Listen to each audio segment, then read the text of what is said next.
भगवान कहते हैं हमारे तुम्हारे बीच में और कोई न हो। यही अनन्यता, ये दृढ़ता जीवन में बनी रहे। इसी को गोस्वामी तुलसीदास जी महाराज कहते हैं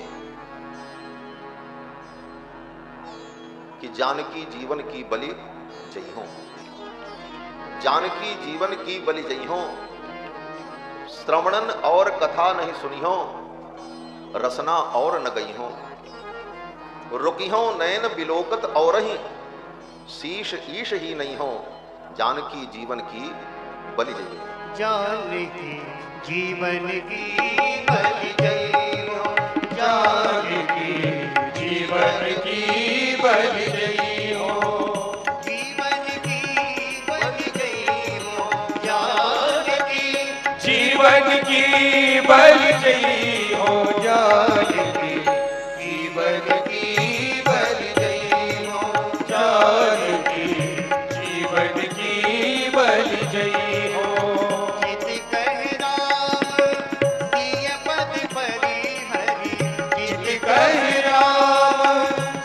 पद परी हरि अब न कहूँ चली जई हो, अब न कहूँ चली जई हो, जानकी जीवन की बलि जई हो, जानकी जीवन की बलि जई हो। श्रवणन और कथा नहीं सुनी हो, श्रवणन और कथा नहीं सुनी हो, रसना और न गई हो, रसना और न गई हो, रुकी हो नयन बिलोकत और रही, रुकी हो नयन बिलोकत और रही,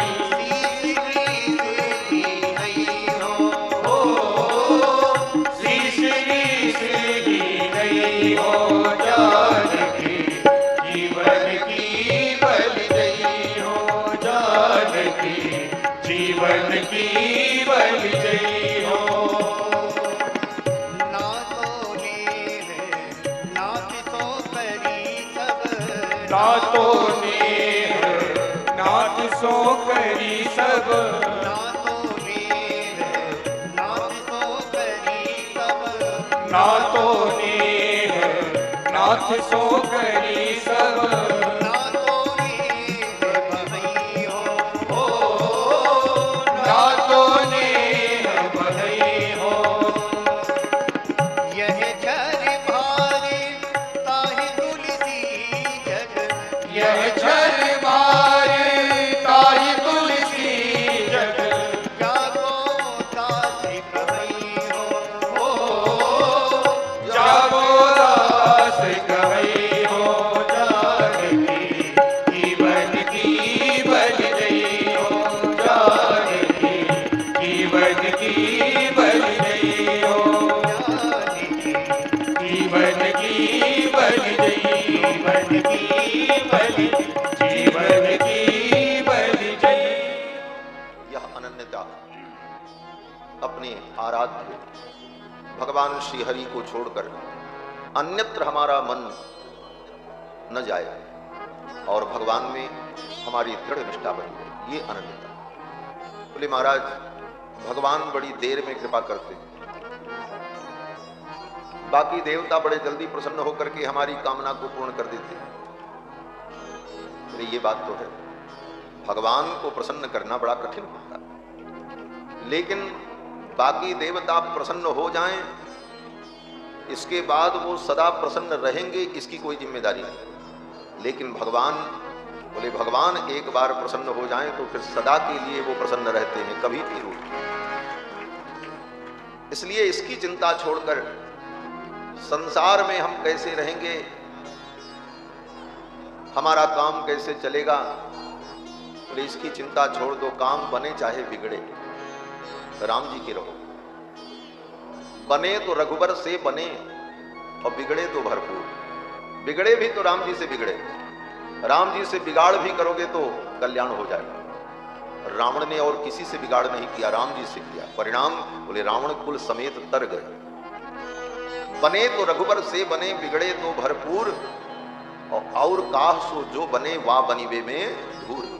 और किसी से अगर कुछ बने तो उस बनने में धूल पड़े, हमें बनाना है तो राम जी से बनाना। यह अनन्यता भगवान के प्रति जो है, यह भगवान को अत्यंत प्रिय है। अनन्यास चिंतयन्तो माम ये जना पर्युपासते, तेषाम नित्याभियुक्तानाम योगक्षेमं वहाम्यहम्। इसीलिए आचार्य चरण कहते हैं जावत अनन्यता तावत हरि। और यह भाव तभी हृदय में दृढ़ होता है जब हम बार बार भगवान की मधुर लीलाओं को आचार्यों की दृष्टि से, आचार्यों ने जिस प्रकार चिंतन किया उस दृष्टि से भगवान के चरित्र को, भगवान की लीलाओं को श्रवण करें। तो इस श्रवण भक्ति के द्वारा धीरे धीरे ये भाव हृदय में दृढ़ हो जाता है। श्रीमद् वाल्मीकि रामायण दीर्घ शरणागति ग्रंथ है। इस ग्रंथ में पग पग पर भगवान की शरणागति की महिमा का ही वर्णन किया है। सर्वप्रथम देवताओं ने शरणागति, रावण के आतंक से त्रस्त होकर देवताओं ने भगवान की शरणागति, और उस शरणागति में ब्रह्मा भी सम्मिलित थे, भगवान शिव भी सम्मिलित थे, इंद्र वरुण कुबेर सब। अर्थात यह देवता भी जिसकी शरणागति करते हैं उसी की शरणागति करनी चाहिए। जो स्वयं किसी दूसरे की शरणागति कर रहा है तो उसकी हम शरणागति करें तो इसका क्या फल होगा। इसलिए भगवान की शरणागति ही होती है। इसीलिए शरणागति में कोई नियम नहीं, कब करे बोले चाहे जब करे, कहां करे बोले कहीं भी करे, कौन करे कहते कोई भी करे, कोई भी कभी भी कहीं भी जीव मात्र भगवान की शरणागति करे। किस काल में करे बोले काल का भी कोई नियम नहीं, अधिकारी का भी कोई नियम नहीं। एक चीज का नियम है बस, क्या बोले किसकी शरणागति करे इसका नियम। किसकी शरणागति करे कहते हैं विषय नियम एवास्ति, शरणागति किसकी हो इसका नियम। और शरणागति भगवान की ही की जाती है, और किसी की शरणागति निष्फल हो जाती है। भगवान की ही शरणागति करने पर जीव को परम कल्याण की प्राप्ति होती है। तो देवता भी जिसकी शरणागति करें उसी की शरणागति हम लोग भी करें। भाई देवताओं ने भी भगवान की ही शरणागति, जय जय सुरनायक जन सुखदायक, आप कहोगे शरणागति की, वो तो भगवान से प्रार्थना कर रहे हैं, बोले अपनी रक्षा के लिए, तो देवताओं ने भी शरणागति। इसके बाद देवताओं के बाद श्रेष्ठ सृष्टि अगर कोई है तो ऋषि। ऋषि मनुष्य नहीं होते, ये बात ठीक ठीक समझ लेना चाहिए। ऋषि एक अलग कोटि है, उनको मनुष्य की कोटि में नहीं रखा जाता। लोग ऋषियों के चरित्र को देखकर मनुष्यों के धर्म के साथ उनके धर्म की तुलना करने लगते हैं। वो ऋषि ऐसे थे, वो ऋषि ऐसे। विराजिए स्वामी जी, वाह। इनका इस राष्ट्र की स्वतंत्रता में योगदान, ये स्वतंत्रता संग्राम सेनानी। अब तो ऐसे फ्रीडम फाइटर बहुत कम बचे हुए हैं धरती पर अपने भारतवर्ष में। और हमारे बड़े ही शुभ चिंतक, हम जब छोटे थे तो कहीं हमको जाना हो, कई बार ऐसा हुआ दिल्ली, लखनऊ, बनारस, पढ़ाई के दौरान जाने का अवसर पड़ता था, जाना पड़ता था। तो विद्यार्थी जीवन में इतना किराया नहीं होता था कि हम लोग किराया देकर के उतनी दूर जा सकें, कहां से पैसा की व्यवस्था करें। तो ये महाराज जी, श्री रामचल जी,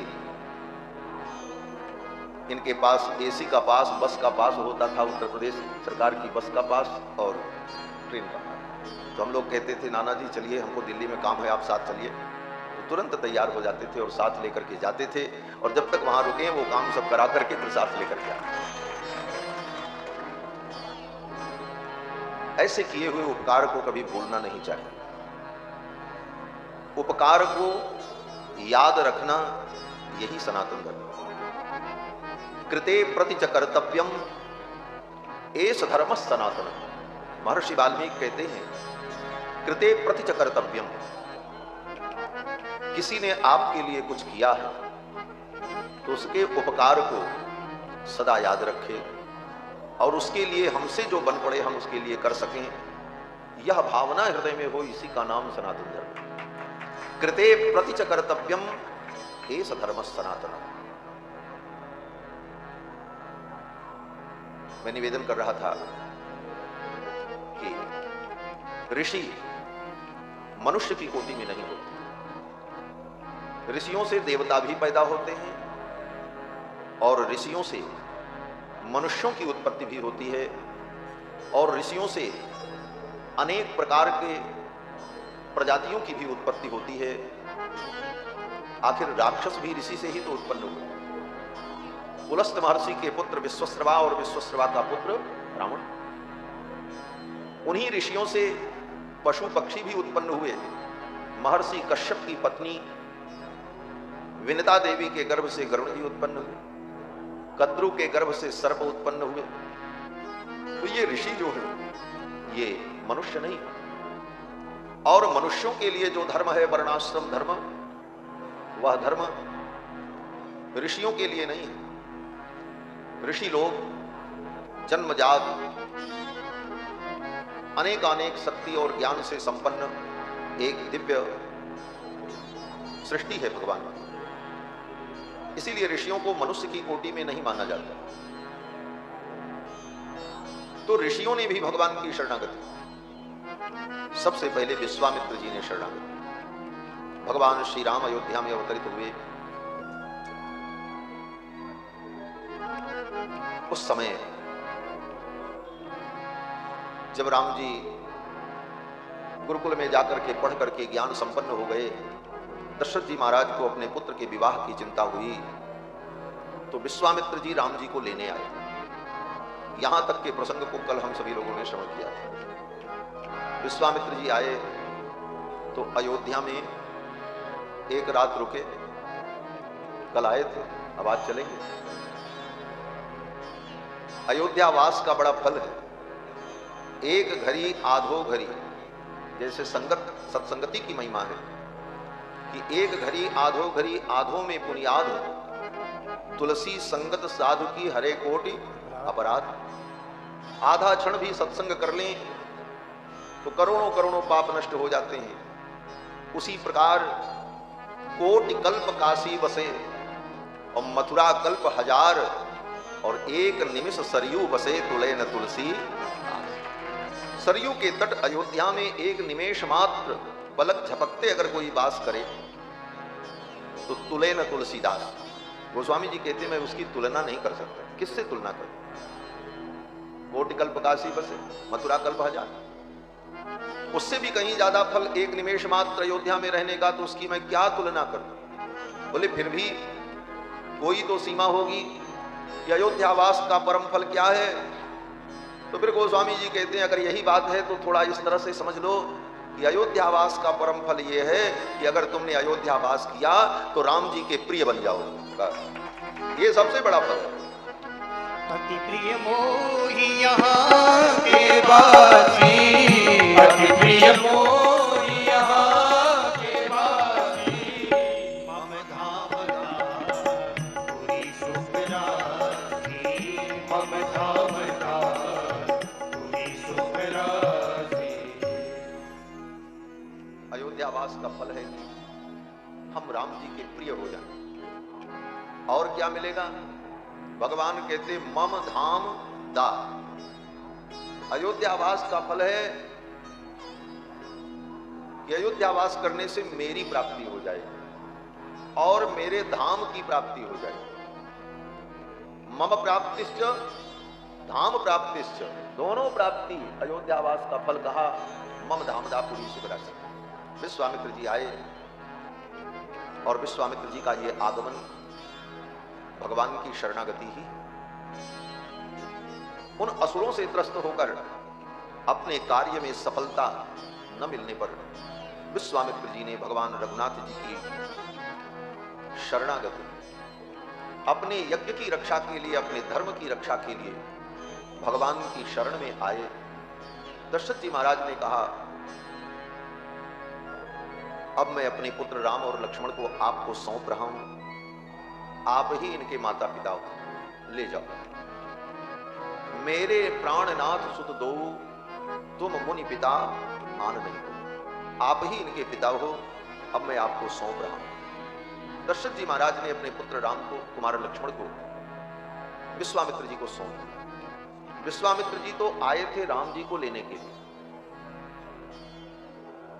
लेकिन विश्वामित्र जी ने सोचा राम जी तब मिलेंगे जब लक्ष्मण जी मिल जाए। लक्ष्मण जी का मिलना अगर तय हो जाए तो राम जी का मिलना तय, और लक्ष्मण जी का मिलना अगर तय न हुआ तो राम जी मिल ही नहीं सकते। क्यों?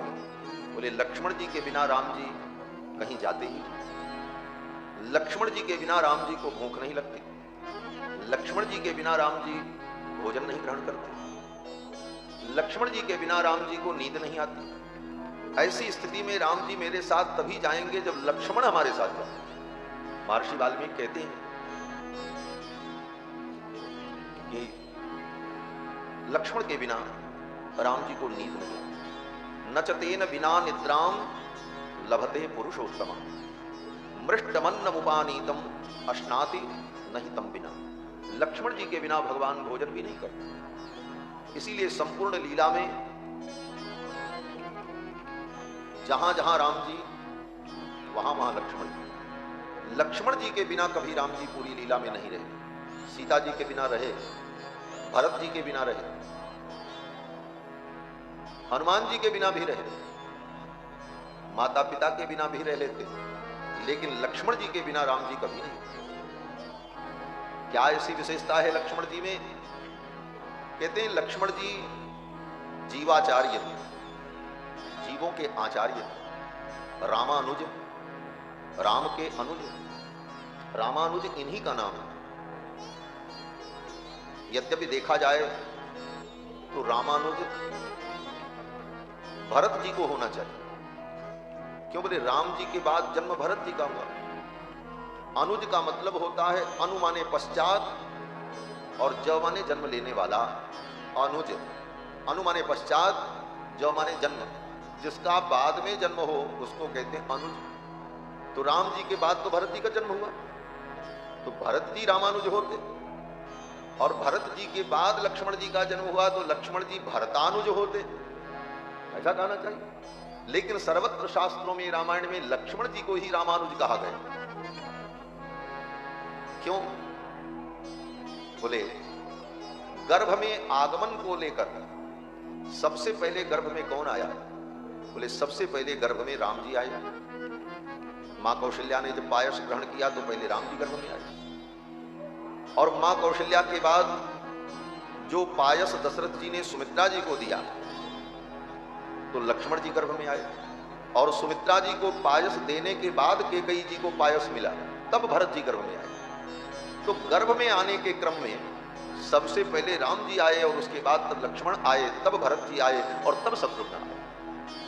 इसीलिए इसी क्रम से भगवान के चारों भाइयों का स्मरण होता है, राम लक्ष्मण भरत शत्रुघ्न। राम भरत लक्ष्मण शत्रुघ्न ऐसा नहीं कहा जाता, राम लक्ष्मण भरत शत्रुघ्न। गर्भ में आने के क्रम को लेकर के लक्ष्मण जी का रामानुजत्व सिद्ध होता है कि ये रामानुज, और रामानुज शेष जी ये जीवाचार्य हैं, समस्त जीवों के आचार्य। शरणागति भगवान की तभी सफल होती है जब आचार्य के माध्यम से आचार्य साथ में हो। इसीलिए भगवान रामावतार में दीर्घ शरणागति का उपदेश करते हुए सर्वत्र लक्ष्मण जी को अपने साथ रखते हैं। क्यों? बोले जीव हमारे शरणागत हो, इसीलिए तो अवतार लेकर के भगवान लीला कर रहे हैं। और कोई जीव पता नहीं कब कहां शरणागति करने के लिए आ जाए, तो बिना आचार्य के शरणागति नहीं हो सकती, इसलिए आचार्य को लेकर के भगवान घूमते हैं। यद्यपि हम कलयुग के आचार्य भगवान को लेकर के घूमते हैं, लेकिन लक्ष्मण ऐसे आचार्य हैं रामानुज जिनको स्वयं भगवान अपने साथ लेकर के, ये आचार्य हैं। आचार्य रहेंगे तभी जीव शरण में है। आचार्य के अनुग्रह के बिना जीव की शरणागति भगवान स्वीकार नहीं करते, जब तक आचार्य उसका पुरस्कार न करे। तो आचार्य जब रहें और तब भगवान की शरणागति हो, और आचार्य उस शरणागति का अनुमोदन कर दें, समर्थन कर दें, तब भगवान उस शरणागति को स्वीकार कर लें। और रामावतार में अनंत अनंत जीवों को शरणागत होना है।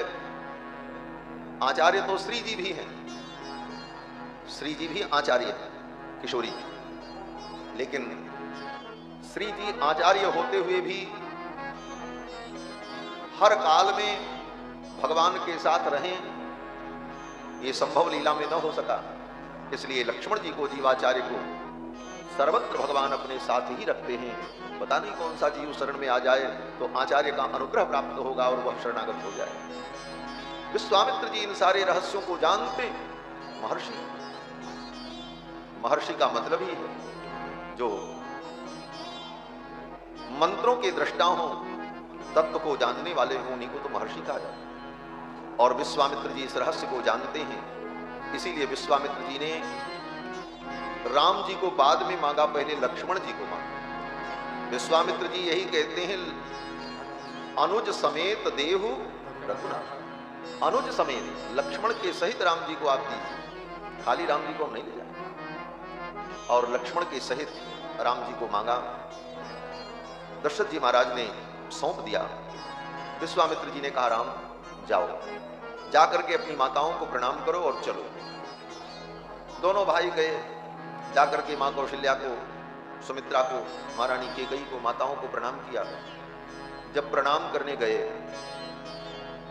तो माताओं ने कहा, बेटा इतनी दूर आकर के प्रणाम करने का श्रम क्यों किया, वहीं से प्रणाम करके चले जाते, हमारा आशीर्वाद जाओ।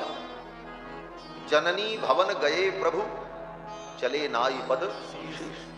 माताओं के भवन में जाकर के प्रणाम किया और चल पड़े।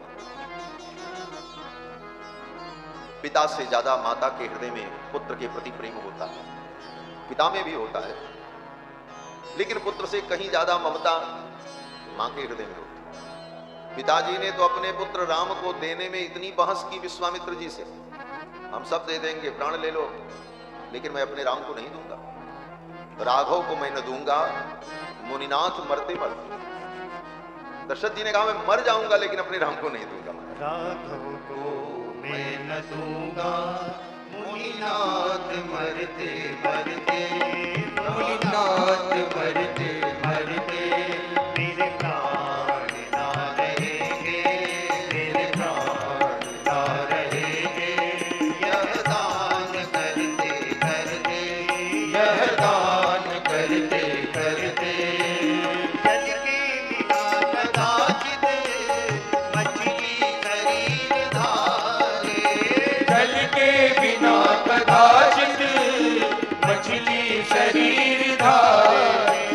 पर मैं न जी सकूंगा इनको बिना निहारे, पर मैं न जी सकूंगा इनको बिना निहारे, इनको बिना निहारे। कोशिश सी हरे रहे हैं, ये गान डरते डरते, ये अंग डरते डरते। राघव को मैं न दूंगा, राघव को मैं न दूंगा, राघव को मैं न दूंगा। दशरथ जी ने कहा, हम मर जाएंगे लेकिन अपने राम को नहीं दे सकते। लेकिन माताओं ने, बोले माताओं ने एक बार भी राम जी को नहीं रोका, बल्कि कहा, बेटा जाओ। जननी भवन गए प्रभु, चले नाई पद शीश। माताओं ने क्यों नहीं रोका? क्योंकि माताओं को पहले से ही पता था विश्वामित्र जी आएंगे और राम लक्ष्मण को लेकर के जाएंगे और फिर उधर से विवाह करा करके बहू के सहित लेकर के आएंगे। ये माताओं को पहले से पता था। बोले माताओं को कैसे पता था? बोले माताओं का नेटवर्क बड़ा तेज होता है। मां कौशल्या को, महारानी सुमित्रा, केकई को पहले से पता था। किसने बताया?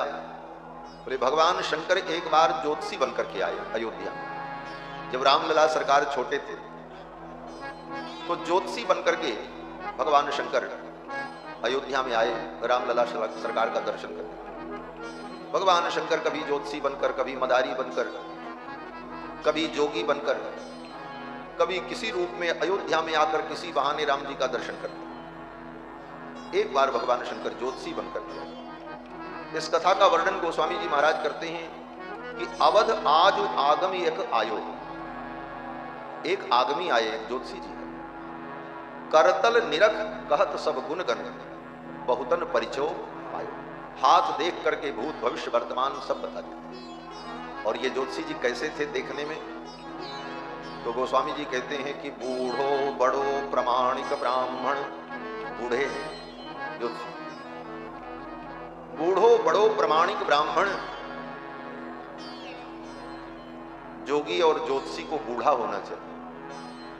क्यों? बोले बूढ़े का अनुभव होता है। इसीलिए कहते हैं जवान जोगी और वैद्य रोगी पर कोई विश्वास नहीं करता है। जवान जोगी वैद्य रोगी पर क्या विश्वास? जवान व्यक्ति जोगी बन गया, कब भटक जाए कोई ठिकाना, भगवान ही पार करे। तो बूढ़े ब्राह्मण का रूप धारण करके भगवान शंकर आए। बूढ़ो बड़ो प्रमाणिक ब्राह्मण, शंकर नाम सुहायो। शंकर नाम लोगों ने देखा ये तो भूत भविष्य वर्तमान सब बता रहे हैं। पूछा महाराज ज्योतिषी जी आपका क्या नाम है? तो भगवान शंकर ने कहा हमारा नाम है शंकर लाल शास्त्री। शास्त्री उस्त्री जोड़ना पड़ता तब काम चलता हमारा, तभी तो लोग प्रभावित होंगे। हाँ शास्त्री आचार्य। भगवान शंकर ने कहा हमारा नाम शंकर लाल शास्त्री है और हम ज्योतिष के पंडित हैं। अब तो महाराज ये चर्चा पूरी अयोध्या में फैल गई और सूचना महल में भी पहुंच गई। मां कौशल्या को जब पता चला तो मां कौशल्या ने अपनी दासी को भेजा और कहा सुना है कि अयोध्या में एक ज्योतिषी आए हैं, भूत भविष्य वर्तमान बताते हैं, जाओ आदर पूर्वक उन्हें बुला करके महल में लेकर के आओ। संग सुशीस सुनत कौशल्या, संग सुशीस सुनत कौशल्या, भीतर भवन मुरायो,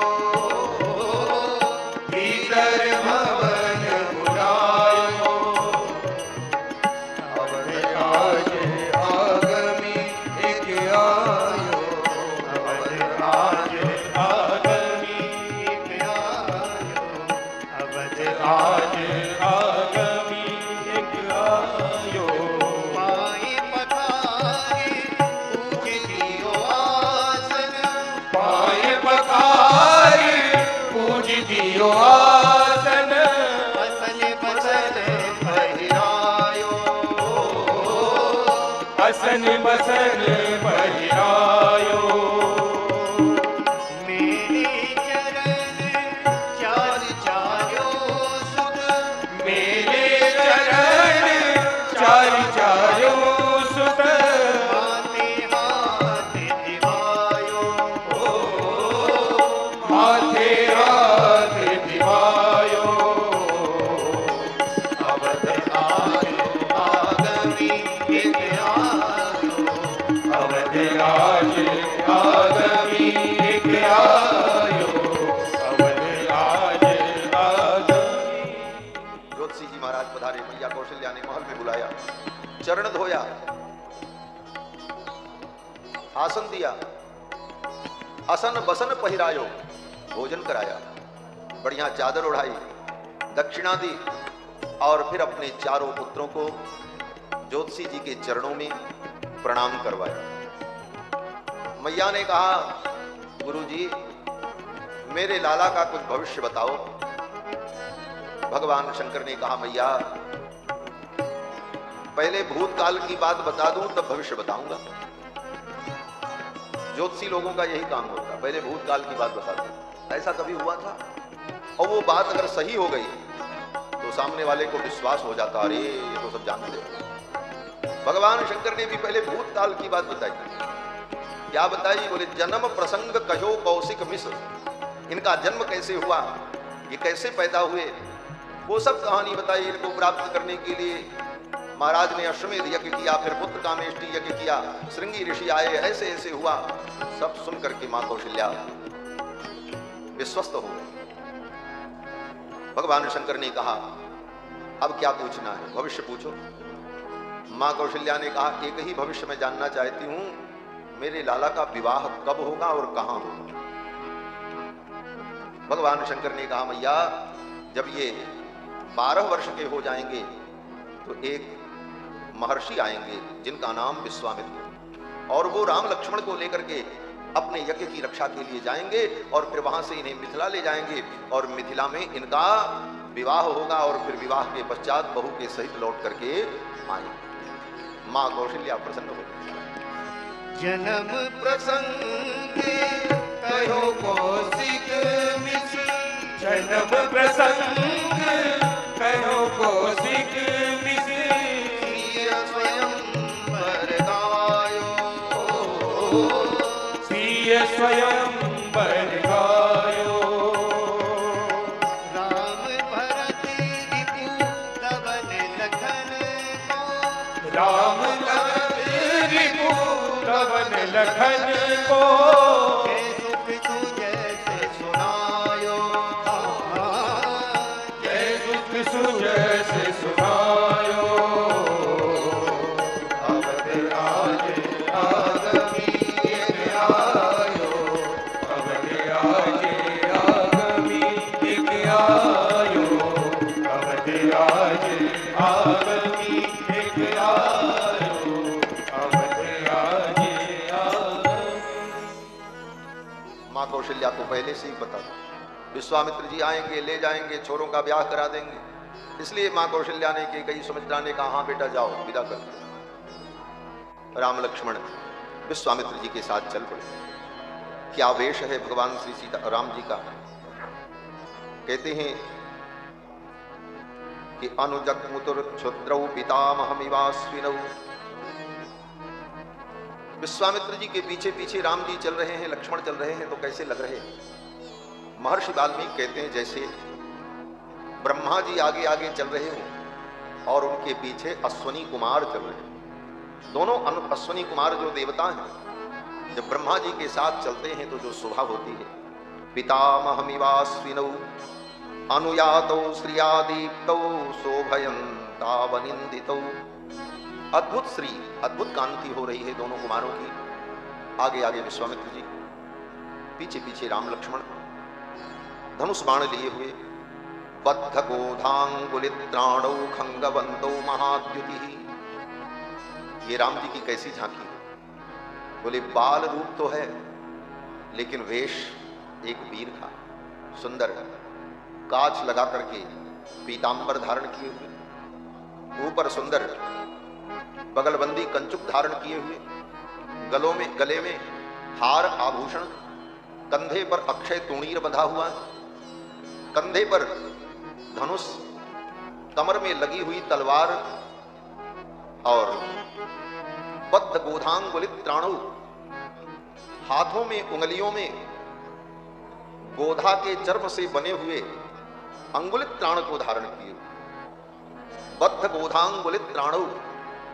गोधा एक जीव होता है जिसको हम लोग गोह कहते हैं। वो छिपकली जैसा मोटा होता है बड़ा, जिसको गोह कहते हैं। उसका चमड़ा बड़ा मजबूत होता है और उसके चमड़े से बना हुआ दस्ताना, हाथ में जैसे दस्ताना पहनते हैं उसी प्रकार गोह के चर्म से बना हुआ दस्ताना वीर लोग अपने पंजे में धारण करते हैं कि अगर कहीं तलवार पड़ भी जाए विरोधी की तो उंगलियां घायल न होने पाए, इसलिए हाथों की सुरक्षा के लिए हाथ में वो अंगुलित त्राण, अंगुलियों की रक्षा के लिए धारण किया जाता है। लक्ष्मण जी महाराज और भगवान श्री राम दोनों अपने हाथों में बद्धगोधांगुलित्राणौ खंगवन्तौ महाद्युतिः कुमारौ चारुवपुषौ भ्रातरौ राम लक्ष्मणौ। हाथों में बद्धांगुलित्राण, वक्षस्थल पर सुरक्षा कवच बंधा हुआ, कमर में तलवार चमकती हुई, कंधे पर अक्षय तूणीर, दाहिने तरफ कंधे पर तूणीर, बाएं तरफ कंधे पर धनुष और सुंदर किरीट मुकुट धारण किए हुए राम लक्ष्मण दोनों भाई राम जी के पीछे पीछे चल रहे। विश्वामित्र जी महाराज जब चले, थोड़ी दूर जाने पर 1.5 योजन की दूरी पर पहुंचकर सरयू जी के तट पर अचानक विश्वामित्र जी ने कहा, राम जाओ सरयू जल में आचमन करके आओ। सायंकाल की बेला हो गई थी। विश्वामित्र जी ने कहा, जाओ आचमन करके आओ, मैं तुम्हें मंत्र देना चाहता हूं। भगवान श्री राम ने कहा, जैसी आज्ञा। रामेति मधुराम वाणीम विश्वामित्रोऽभ्यभाषत। अत्यंत मधुर वाणी में विश्वामित्र जी ने कहा राम, और केवल राम नहीं कहा, बेटा राम। जैसे पिता अपने पुत्र को संबोधित करता है तो कहता बेटा, उसी प्रकार विश्वामित्र जी ने कहा, गृहाण वत्स सलिलम मां भूतकालस्य पर्ययः। विलंब मत करो, जाओ आचमन करके आओ, मैं तुम्हें मंत्र देना चाहता हूं। भगवान श्री राम गए, राम लक्ष्मण गए, आचमन किया, प्राणायाम किया, आए बैठ गए, और वहीं सरयू के तट पर विश्वामित्र जी ने राम जी को मंत्र दिया। एक मंत्र नहीं, 2 मंत्र नहीं, मंत्र का समूह दिया। मंत्र ग्रामम गृहाणत्वम बलाम अतिबलाम तथा। मंत्र ग्रामम, मंत्र का समूह, अतिबला और बला। बला अतिबला नाम की विद्या, जो मंत्रों का समूह है, वह मंत्र विश्वामित्र जी ने राम जी को दिया और कहा, राम इस मंत्र के प्रभाव से तुम्हें कभी थकावट नहीं होगी और कभी तुम्हें ज्वर नहीं होगा, बुखार नहीं होगा। न श्रमो न ज्वरो वाते नते रूपस्य विपर्यय। हे राम, इस मंत्र के प्रभाव से तुम्हारे स्वरूप में कभी कोई परिवर्तन नहीं होगा। जैसा मुखमंडल, जो प्रसन्नता है, ये प्रसन्नता, ये मुखमंडल ऐसा ही सदा बना रहेगा। और राम, न च सुप्तम प्रमत्तम वा धर्षयिष्यन्ति नैरिताः। तुम अगर सोते भी रहोगे, प्रमाद में भी रहोगे, प्रमाद का मतलब किसी बात पर बहुत ज्यादा ध्यान न देना, इसको प्रमाद कहते हैं। ऐसी स्थिति में भी अगर रहोगे तो शत्रु तुम्हारा कुछ नहीं बिगाड़ सकते। इस मंत्र के द्वारा सदा तुम सुरक्षित रहो और तीनों लोकों में तुम्हारे समान कोई नहीं होगा। और कोई अगर तुमसे बात करने के लिए आए तो वह तुमसे वाणी के व्यवहार में, शास्त्रार्थ में कभी तुमको पराजित नहीं कर पाएगा। विश्वामित्र जी ने कहा, नोत्तरे प्रतिवक्तव्ये समो लोके तवानघ। नोत्तरे प्रतिवक्तव्ये, कोई भी प्रश्न तुमसे कोई करेगा तो उसका उत्तर देने में तुम समर्थ हो। यद्यपि भगवान को इन मंत्रों की कोई जरूरत नहीं है, भगवान तो स्वयं सर्वसमर्थ हैं, लेकिन विश्वामित्र जी ने यह मंत्र, ये विद्या राम जी को समर्पित की, क्योंकि इस बहाने भी राम जी से हमारा संबंध हो गया। राम जी को मैं अपना बना लूं। और क्या बना लूं? विश्वामित्र जी ने सोचा, राम जी को मैं अपना चेला बना लूं। और ऐसे भी साधु महात्मा लोग चेला बनाने में बहुत आगे रहते हैं। कोई अच्छा आदमी मिल जाए, चेला बना लो, कान फूंक दो, मौके पर काम आएगा। लेकिन सच पूछो तो राम जी जैसा शिष्य जिस गुरु को मिल जाए वो तो गुरु धन्य हो जाए। राम जी को शिष्य बना लिया विश्वामित्र, चेला हो तो राम जी जैसा आज्ञाकारी। फिर तो वहीं पर सरयू जी के तट पर तीनों ने विश्राम किया, क्योंकि रात हो गई थी। ऊषुस्ताम रजनीम तत्र सरज्वाम ससुखम त्रयः। तीनों लोग राम लक्ष्मण और विश्वामित्र जी सरयू जी के तट पर वहीं रात्रि में विश्राम तो किया, लेकिन राम जी को नींद नहीं आ रही थी। मखमल के बिस्तर पर सुखद सैया पर शयन करने वाले रघुनाथ जी घास के बिस्तर पर, तृण के बिस्तर पर नींद कैसे आए? करवट बदल रहे थे राम जी, कभी इधर कभी उधर, नींद नहीं आ रही। और भी कारण था, एक तो बिस्तर सुखद नहीं और तकिया भी नहीं, सिर नीचे, नींद कैसे आए? और तीसरी बात, आदत राम जी की जो बन चुकी थी कि जब शयन करते थे तो मां कौशल्या कहानी सुनाती थी, लोरी सुनाती थी। माताओं की लोरी कहानी सुनकर हूं हूं करते करते रघुनाथ जी सो जाते थे। आज सब छूट गया। वो मखमल का बिस्तर, वो तकिया, वो पवित्र और सुरम्य सुगंधित वातावरण, महल की साज सज्जा, मां की मधुर प्रेम भरी वाणी, कैसे नींद आए राम जी? नींद नहीं आई। विश्वामित्र जी सोचने लगे, अपने स्वार्थ के लिए, अपने कार्य के लिए मैंने रघुनाथ जी को सुख से वंचित कर दिया। मेरे कारण ये आए हैं तो मेरी जिम्मेदारी बनती है कि मैं इनके सुख की चिंता करूं, तो मुझे ही ये सब कुछ करना होगा। फिर तो विश्वामित्र जी ने राम जी को अपनी गोद में सुलाया, अपनी जंघाओं का तकिया बना दिया और कहा, राम लेट जाओ। विश्वामित्र जी की गोद में राम जी लेटे और विश्वामित्र जी अपने हाथों से राम जी के सिर पर हाथ फेरते और सुंदर सुंदर कहानी सुनाने लगे कि कहानी सुनते सुनते, कथा सुनते सुनते इनको नींद आ जाए। महर्षि वाल्मीकि कहते हैं कि दशरथ नृपसूनु सत्तमाभ्याम तृणशयनेनुचिते सहोषिताभ्याम।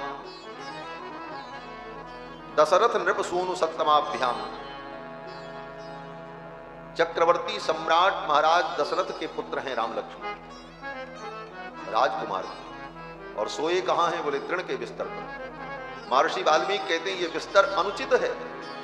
तृण शयनेनुचिते सहोषिता तदोषिताभ्याम कुशिक सुत वचोनुलालिताभ्याम।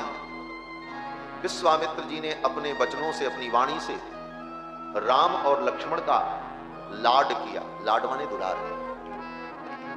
वाणी से मीठी मीठी बातें कह करके भी दुलार होता है। विश्वामित्र जी ने सुंदर सुंदर कथा सुनाई और कथा सुना करके राम लक्ष्मण का दुलार किया, लाड किया, और वो कथा सुनते सुनते राम लक्ष्मण को नींद आ गई। कुशिक सुत वचोनुलालिताभ्याम सुखमिव सा विभवौ विभावरी च। वह विभावरी, वो रात्रि सुखपूर्वक बीती। अर्थात कहीं भी राम लक्ष्मण को यह अनुभव नहीं हुआ कि हम महल से बाहर हैं, हम मखमल के बिस्तर पर नहीं लेटे हैं, बिना तकिया के लेटे हुए हैं। मैया ने कहानी नहीं सुनाई। अयोध्या के उस सुख का राम जी को स्मरण नहीं हुआ। क्यों? बोले विश्वामित्र जी ने वह सब सुख भगवान श्री रघुनाथ जी को बताया। इसीलिए महर्षि वाल्मीकि कहते हैं सुखमिव सा विभवा विभावरी च। सुख पूर्वक वो विभावरी रात्रि व्यतीत हुई। सवेरा हुआ। प्रभातायाम तु सर्वर्याम विश्वामित्रो महामुनि। जब प्रभात हुआ, सवेरा हो गया, विश्वामित्र जी उठ गए, राम जी नहीं उठे, लक्ष्मण भी नहीं उठे, दोनों सो रहे हैं। विश्वामित्र जी ने सोचा अब उठेंगे। थोड़ी अंगड़ाई ली, करवट ली और फिर सो गए। थोड़ी देर विश्वामित्र जी ने प्रतीक्षा की, लेकिन जब विलंब होने लगा तो विश्वामित्र जी ने कहा, हे कौशल्या कुमार, हे राम, सवेरा हो गया, उठो और अपने दैनिक कृत्य को संपन्न करो। कौशल्या सुप्रजा राम पूर्वा संध्या प्रवर्तते उत्तिष्ठ नरसार्दूल कर्तव्यम दैवमान्हिकम। विश्वामित्र जी ने यह कह करके राम लक्ष्मण को जगाया। उठ गए राम। विश्वामित्र जी ने राम जी का सुप्रभात किया। बोले यहां तो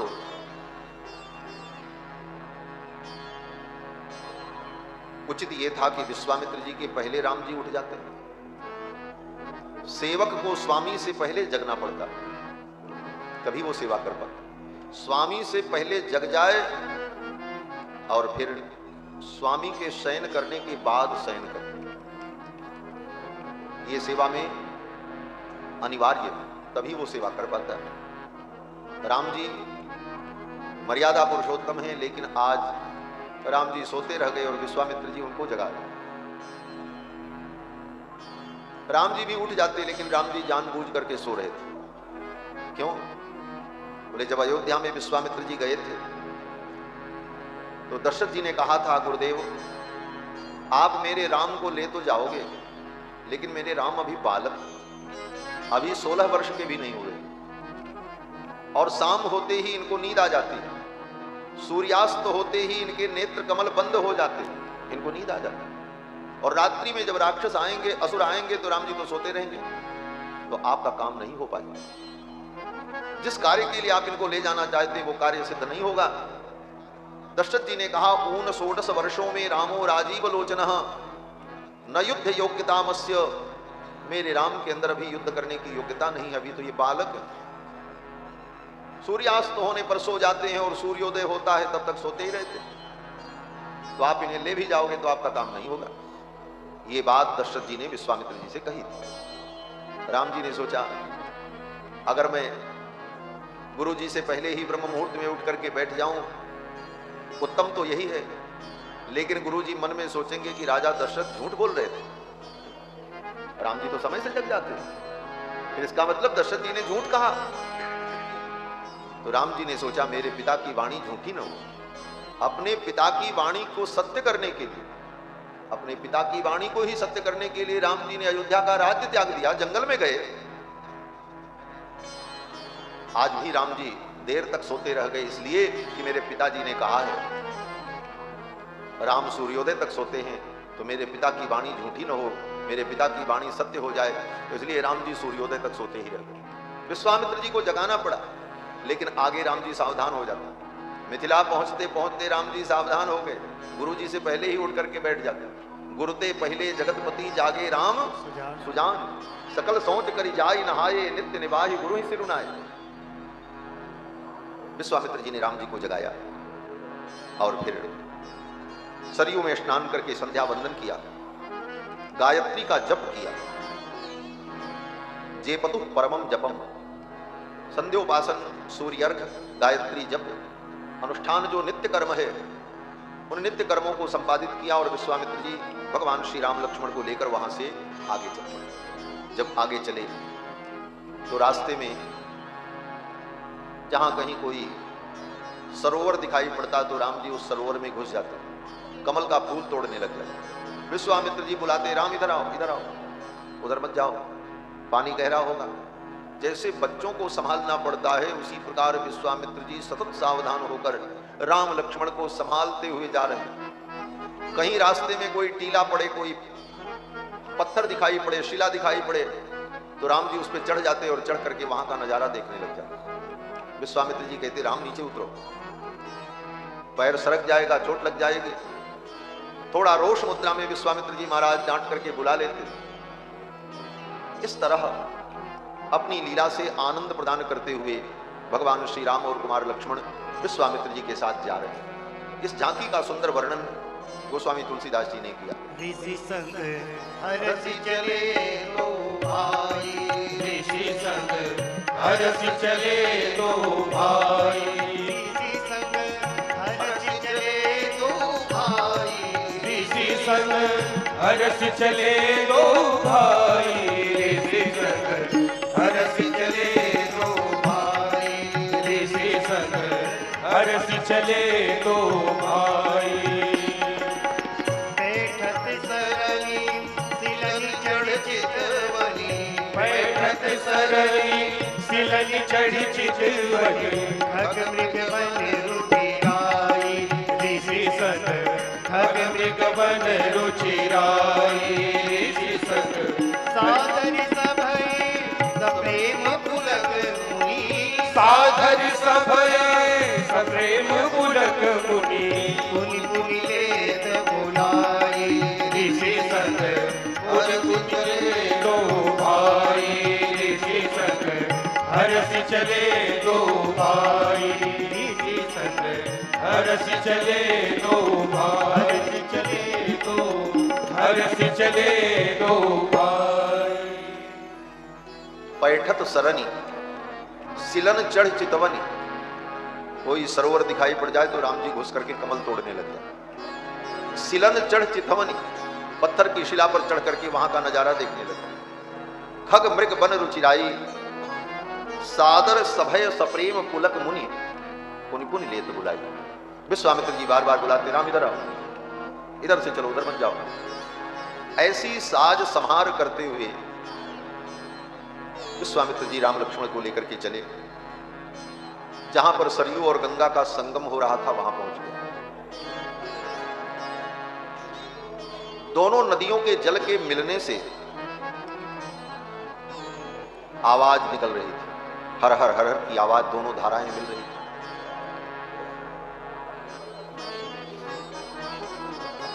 और वहां से आगे पार करके, गंगा पार करके जाना। जब गंगा पार करने लगे, दोनों नदियों के जल का संघर्ष सुनाई पड़ा। तो राम जी ने पूछा, गुरुदेव ये आवाज कैसी आ रही? वारिणो भिद्यमानस्य किमयं तुमलो ध्वनि। ऐसी तुमुल ध्वनि उत्पन्न हो रही है, ये कैसी आवाज है? तो विश्वामित्र जी ने कहा, राम कैलास पर्वते राम मनसा निर्मितम परम। कैलास पर्वत के ऊपर एक सरोवर है जिसको ब्रह्मा जी ने अपने मन के संकल्प से बनाया। उसी का नाम मान सरोवर है। ब्रह्मणा नरसार्दूल तेनेदम मानसं सरः।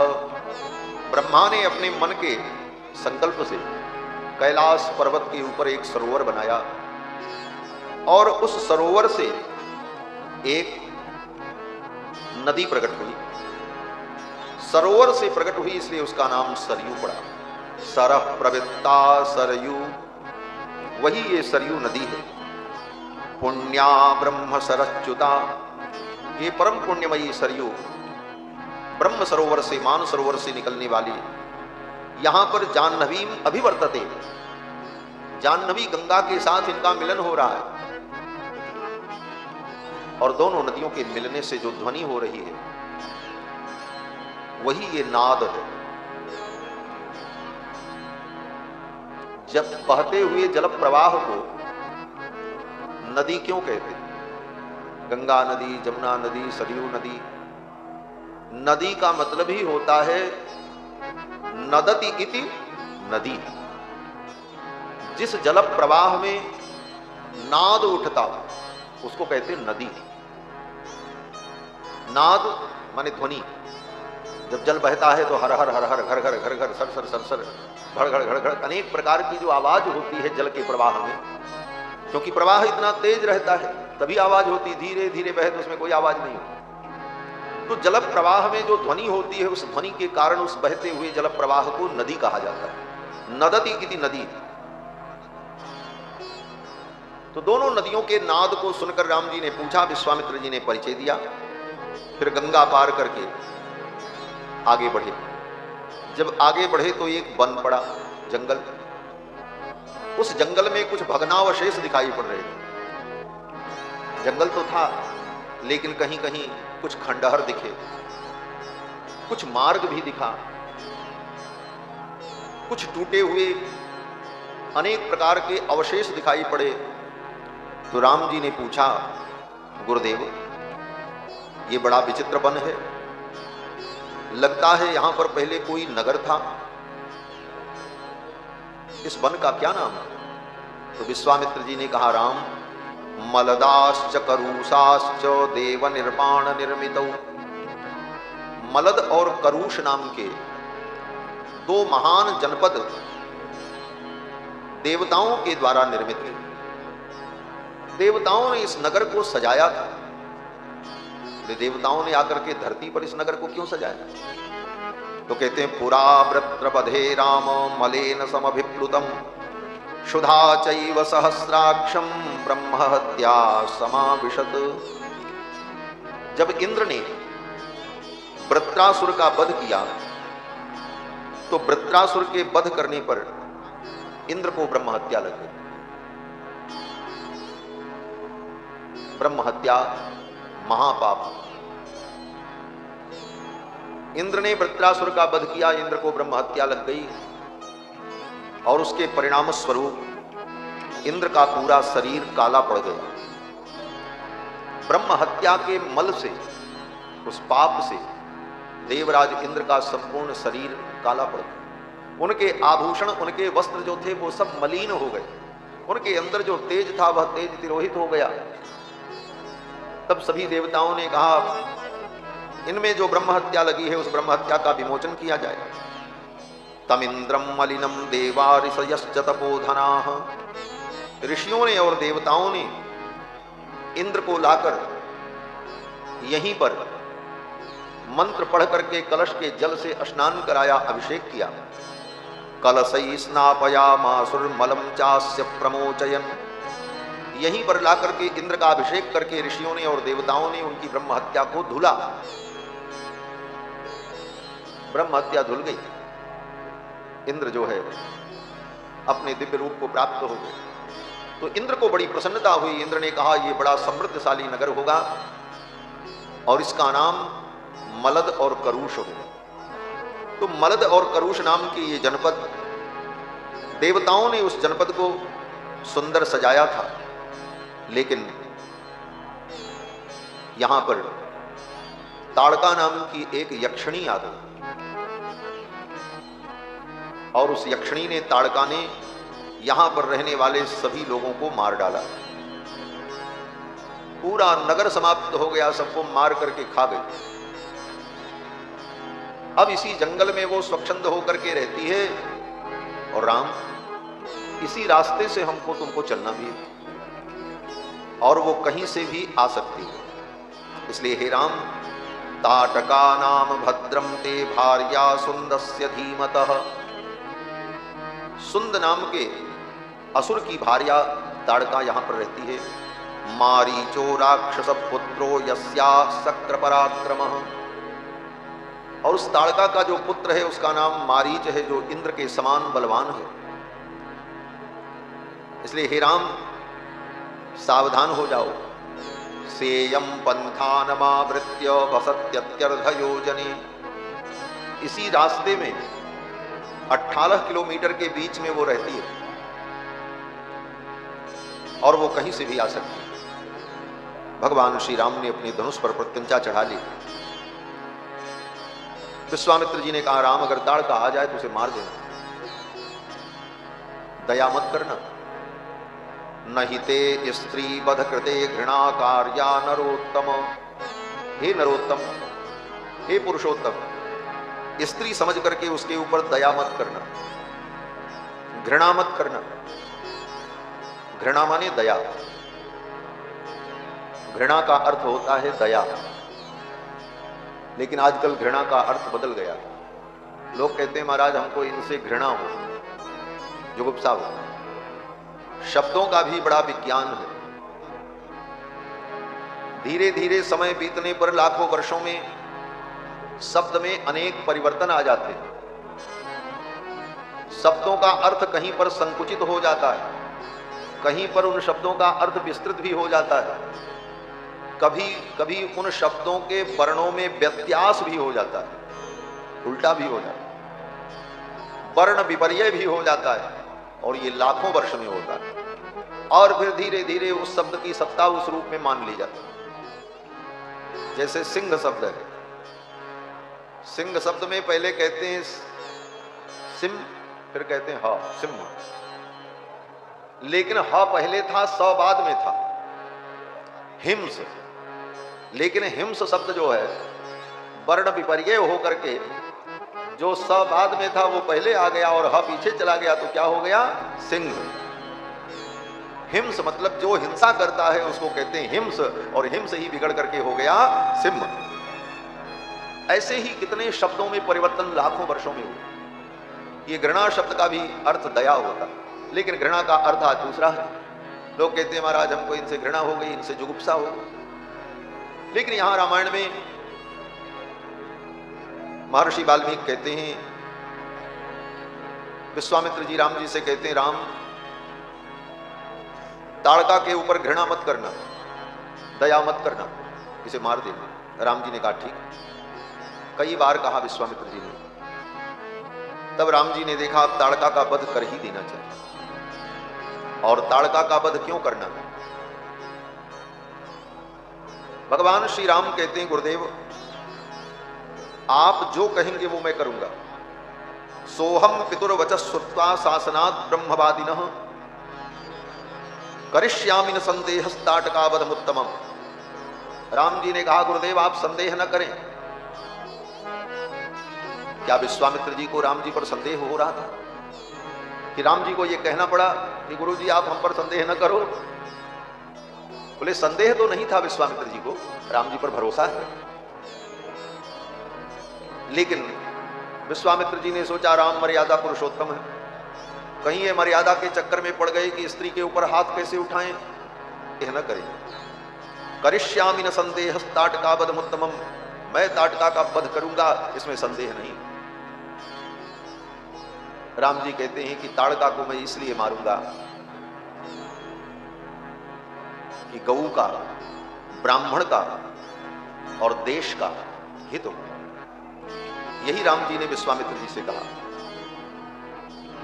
गो ब्राह्मण हितार्थाय देशस्य च हिताय च।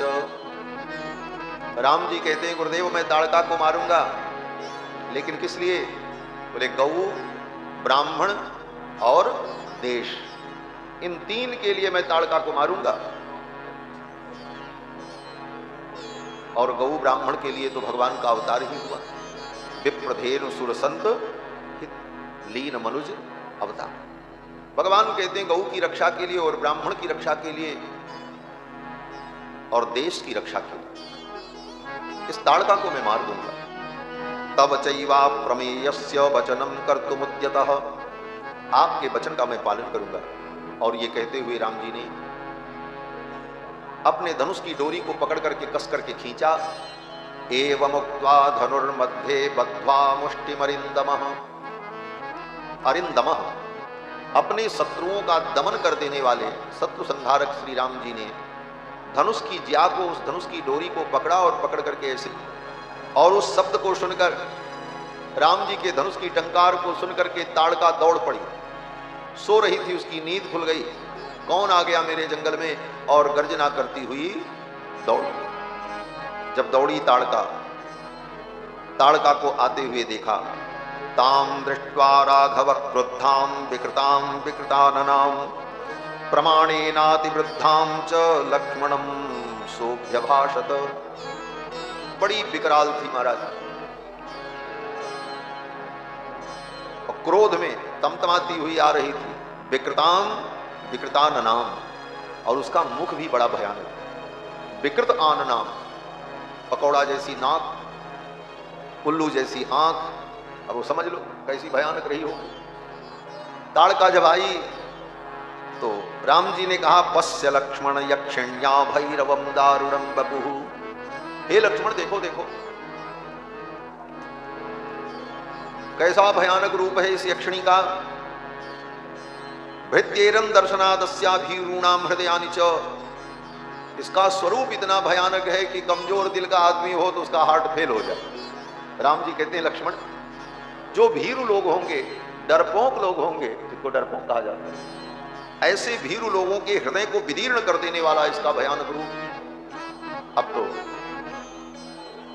राम जी लक्ष्मण जी से बातें कर रहे हैं। कहते हैं, एताम पश्य दुराधर्षाम माया बल समन्विताम। उसी समय लक्ष्मण जी ने कहा, रघुनंदन आपकी अनुमति मिल जाए तो मैं इसका नाक कान काट लूं। भगवान श्री राम ने कहा ठीक है। लक्ष्मण जी ने बाण मारा, ताड़का का नाक कान उड़ गया। एक ही बार में लक्ष्मण जी ने बाण मारे, जाकर के बाण लगा, एक साथ 3 बाण मार दिए, नाक भी कट गई, कान भी कट गया। अब तो भैरव नाद करती हुई, गर्जना करती हुई ताड़का दौड़ी। जब दौड़ी तो विश्वामित्र जी को लगा कि ये तो बड़ी भयानक है, कहीं राम लक्ष्मण का अनिष्ट न कर दे। तो विश्वामित्रस्तु ब्रह्मर्षिर्हुंकारेणाभिवर्ष्यताम्, विश्वामित्र जी ने हुंकार किया और कहा तिष्ठ तिष्ठ। रुक गई वहीं पर, एक कदम आगे नहीं बढ़ पाई। विश्वामित्र जी के तपोबल के कारण, उनकी वाणी के प्रभाव के कारण वो वहीं स्तब्ध हो गई, रुक गई। राम लक्ष्मण को हृदय से लगाकर विश्वामित्र जी ने सिर पर हाथ रखा और कहा कि स्वस्ति राघवयोरस्तु जयम चैवाभ्यभाषत। हे राम, हे लक्ष्मण, स्वस्ति, तुम्हारा कल्याण हो, जयम चैवाभ्यभाषत, हे राम तुम्हारी विजय हो। ये आशीर्वाद जब विश्वामित्र जी ने राम लक्ष्मण को दे दिया,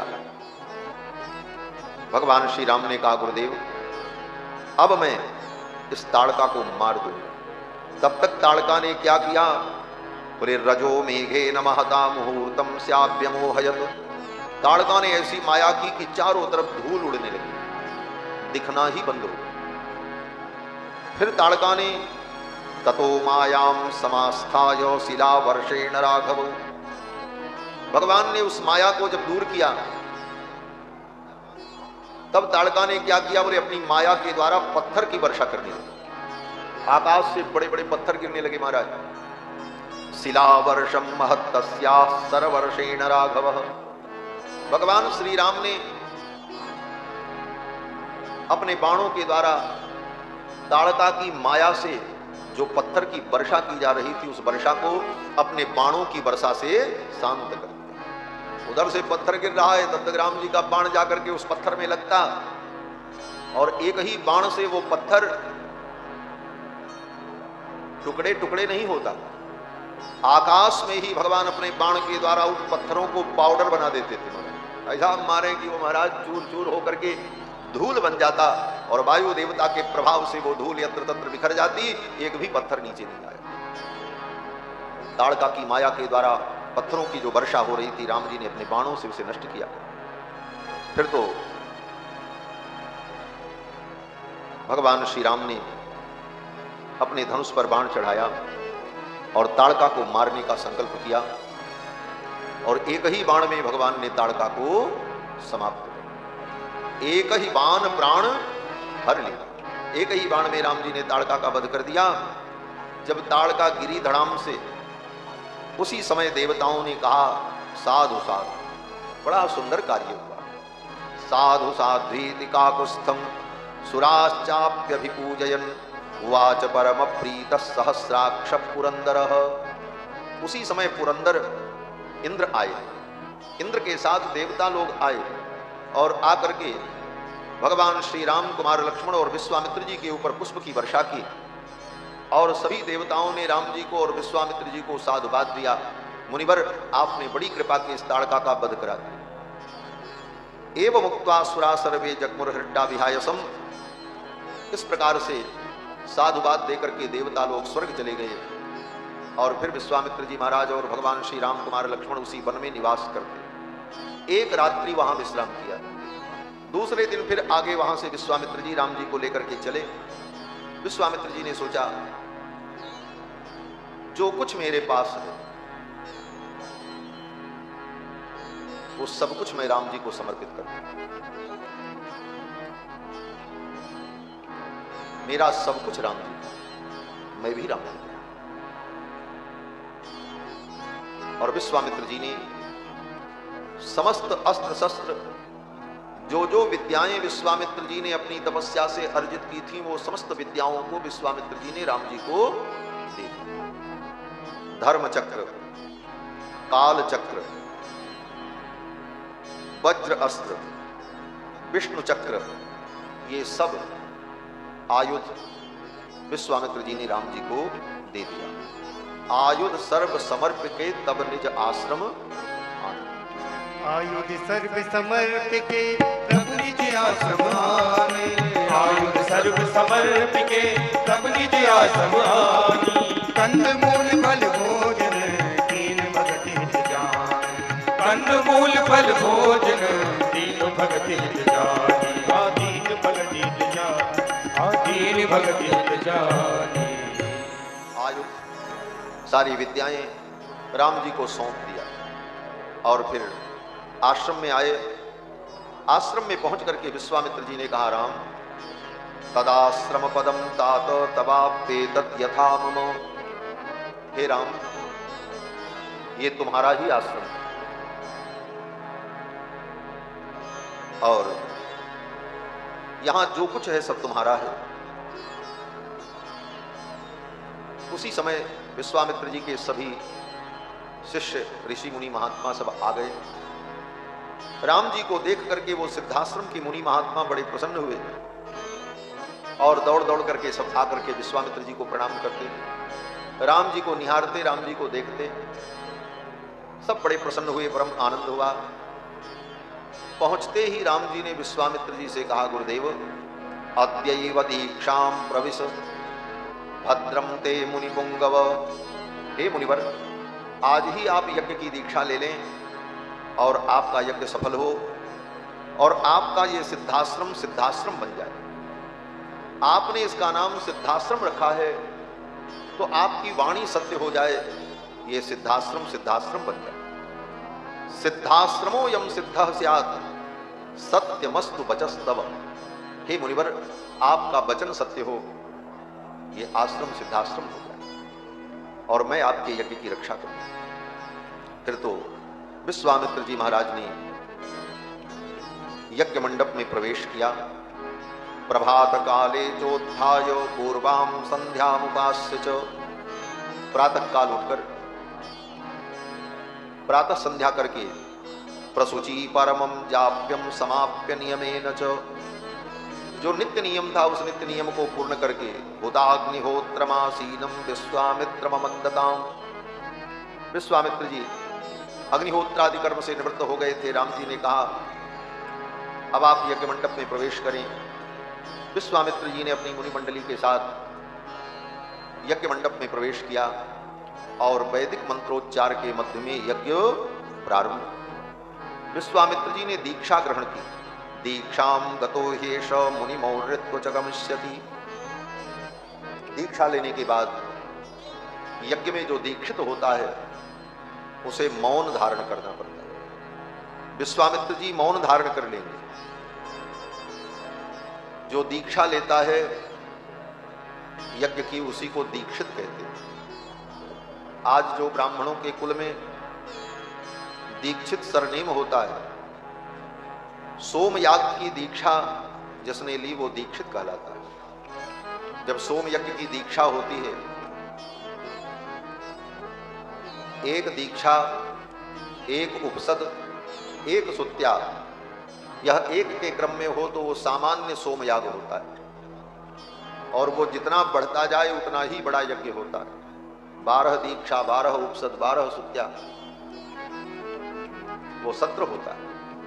ऐसे ऐसे अनेक यज्ञों का वेदों में जो वर्णन है, विश्वामित्र जी उसी यज्ञ को कर रहे। जब दीक्षा ग्रहण किया विश्वामित्र जी ने, भगवान श्री राम कुमार लक्ष्मण धनुष बाण लेकर यज्ञ मंडप की रक्षा के लिए सतत सावधान होकर यज्ञ की मंडप के चारों तरफ घूमते रहते। 6 दिन बीत गया। अनिद्रम षट अहोरात्रम तपोवनम रक्षताम। 6 दिन 6 रात्रि तक बिना विश्राम किए राम लक्ष्मण दोनों भाई यज्ञ मंडप की रक्षा में उपासाम चक्रतुर्वीरौ यत्तौ परमधन्विनौ अथ काले गते तस्मिन् षष्ठे हनितदागमे। 6 दिन जब बीत गया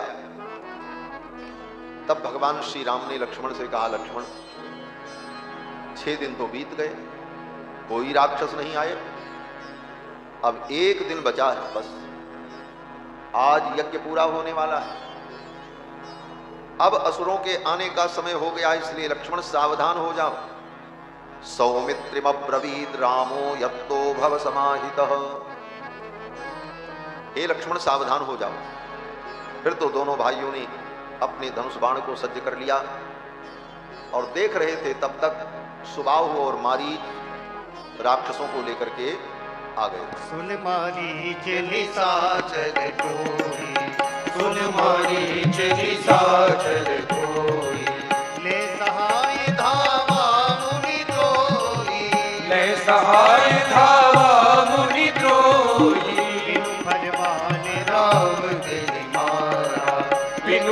काज राम तेहि मारा। सत्य जो जन का सागर पारा, सत्य जो जन का सागर पारा। पावक सर सुबाहु पुनि मारा, पावक सर सुबाहु पुनि मारा। अनुज निशाचर कटक संहारा, अनुज निशाचर कटक संहारा। सुन मारीच निशाचर द्रोही, सुन मारीच निशाचर द्रोही। मारीच और सुबाहु ये दोनों राक्षस अनेक राक्षसों को लेकर के आए गर्जना करते हुए और आकाश से मांस के टुकड़े रुधिर इनकी वर्षा करने जा रहे थे। उसके पहले ही राम जी ने अपने धनुष पर बाण चढ़ाया। मानवम परमोदारम अस्त्रम परम भास्वरम, परम तेजोमय अस्त्र मानवास्त्र। अनेक प्रकार के जैसे अस्त्र होते हैं, आग्नेयास्त्र, ब्रह्मास्त्र, वरुणास्त्र, उसी प्रकार मानवास्त्र भी होता है। मानवास्त्र की विशेषता क्या होती है? बोले ये मानवास्त्र है। मानवास्त्र में मानवता होती है।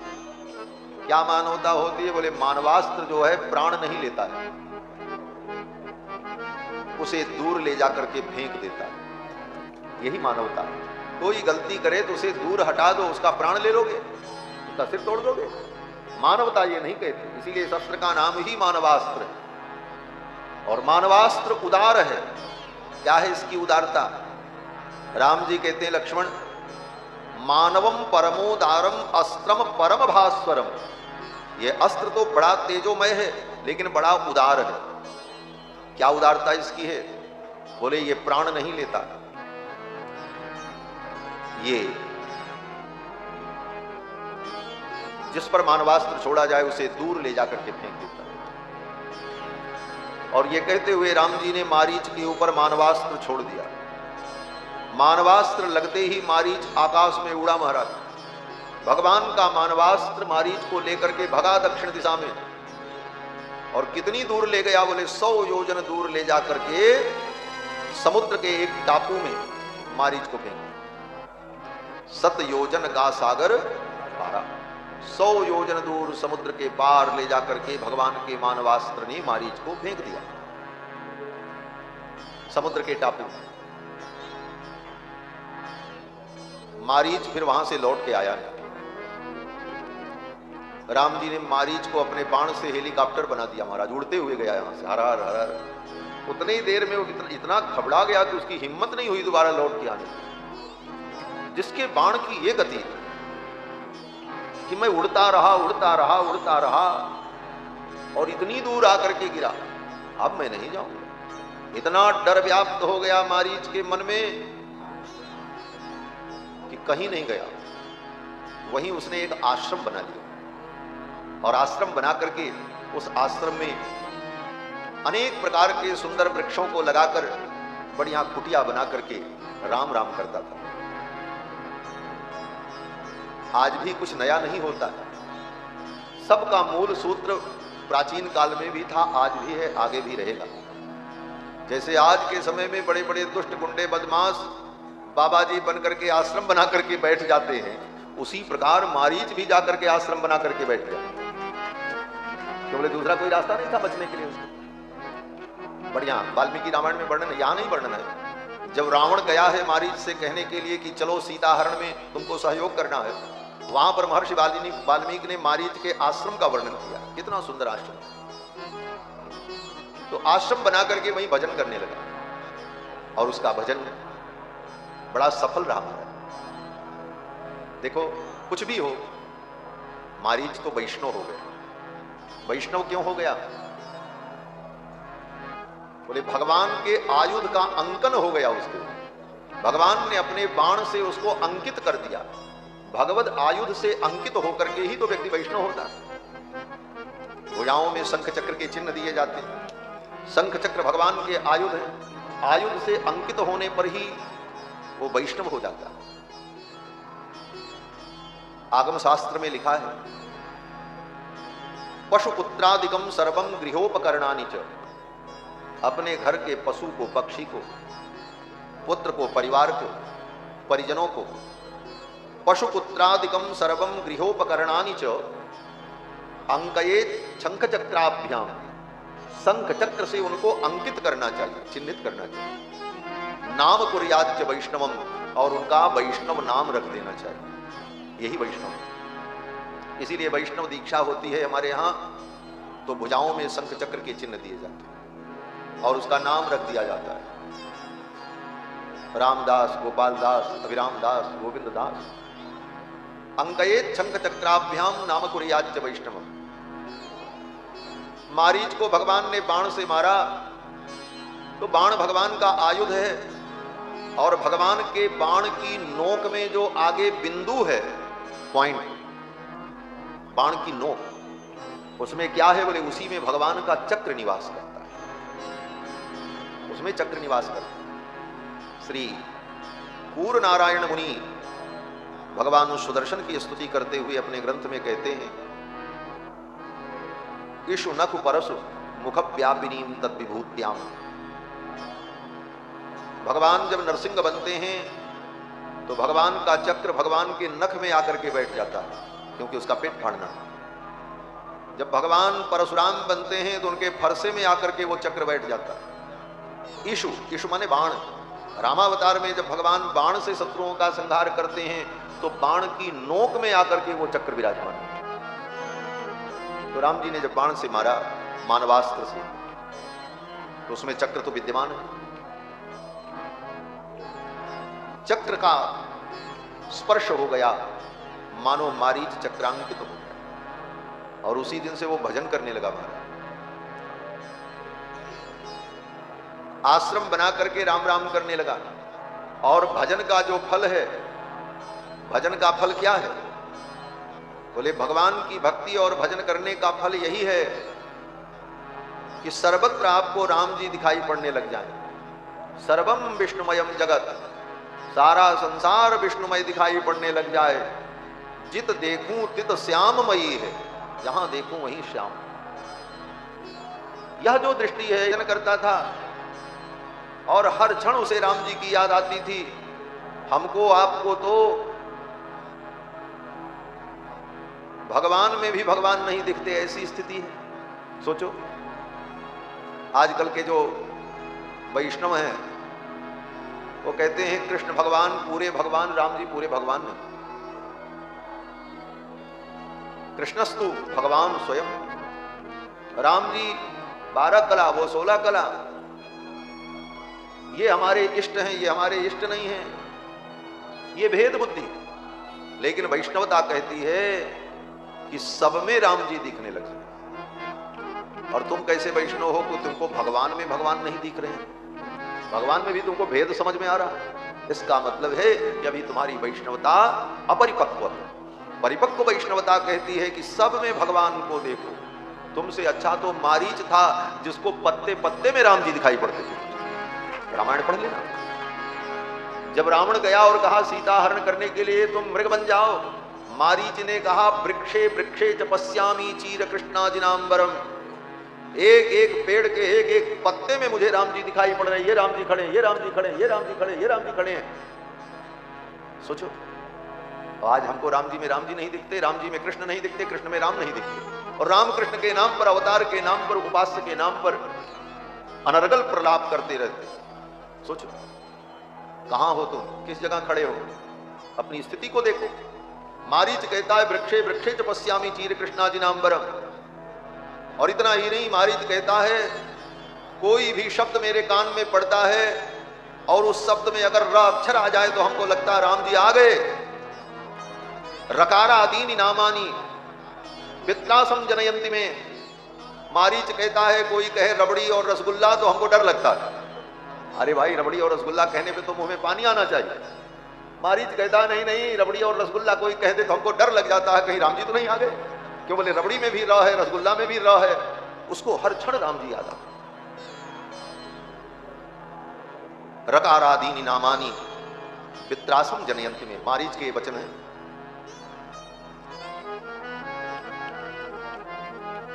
दूसरे शब्दों में कहा जाए तो जो स्थिति भगवान शंकर की, वह स्थिति मारीच की। किस दृष्टि से? बोले एक दृष्टि, मारीच को भगवान का नाम याद आता है। अगर कोई रकार से युक्त शब्द बोल दे तो मारीच को लगता है राम जी। और यही स्थिति भगवान शंकर की। भगवान शंकर पार्वती से कहते हैं, पार्वती रकारादि नामानि शृण्वतो मम पार्वती मन प्रसन्नताम याति राम नामाभिषंकया। अगर कोई रबड़ी और रसगुल्ला कह दे तो हमारा मन प्रसन्न हो जाता। अरे ये तो राम कहने जा रहा है। क्यों? बोले रबड़ी में र है, रसगुल्ला में र है। रकारादीनि नामानि शृण्वतो मम पार्वती मन प्रसन्नताम याति, मेरा मन प्रसन्न हो जाता। क्यों? बोले राम नामाभिषंकया, ये राम नाम लेने जा रहा है। तो मारीच को भगवान ने उठा करके फेंक दिया, 100 योजन दूर जाकर के गिरा और वहीं कुटिया बना करके भजन कर दिया।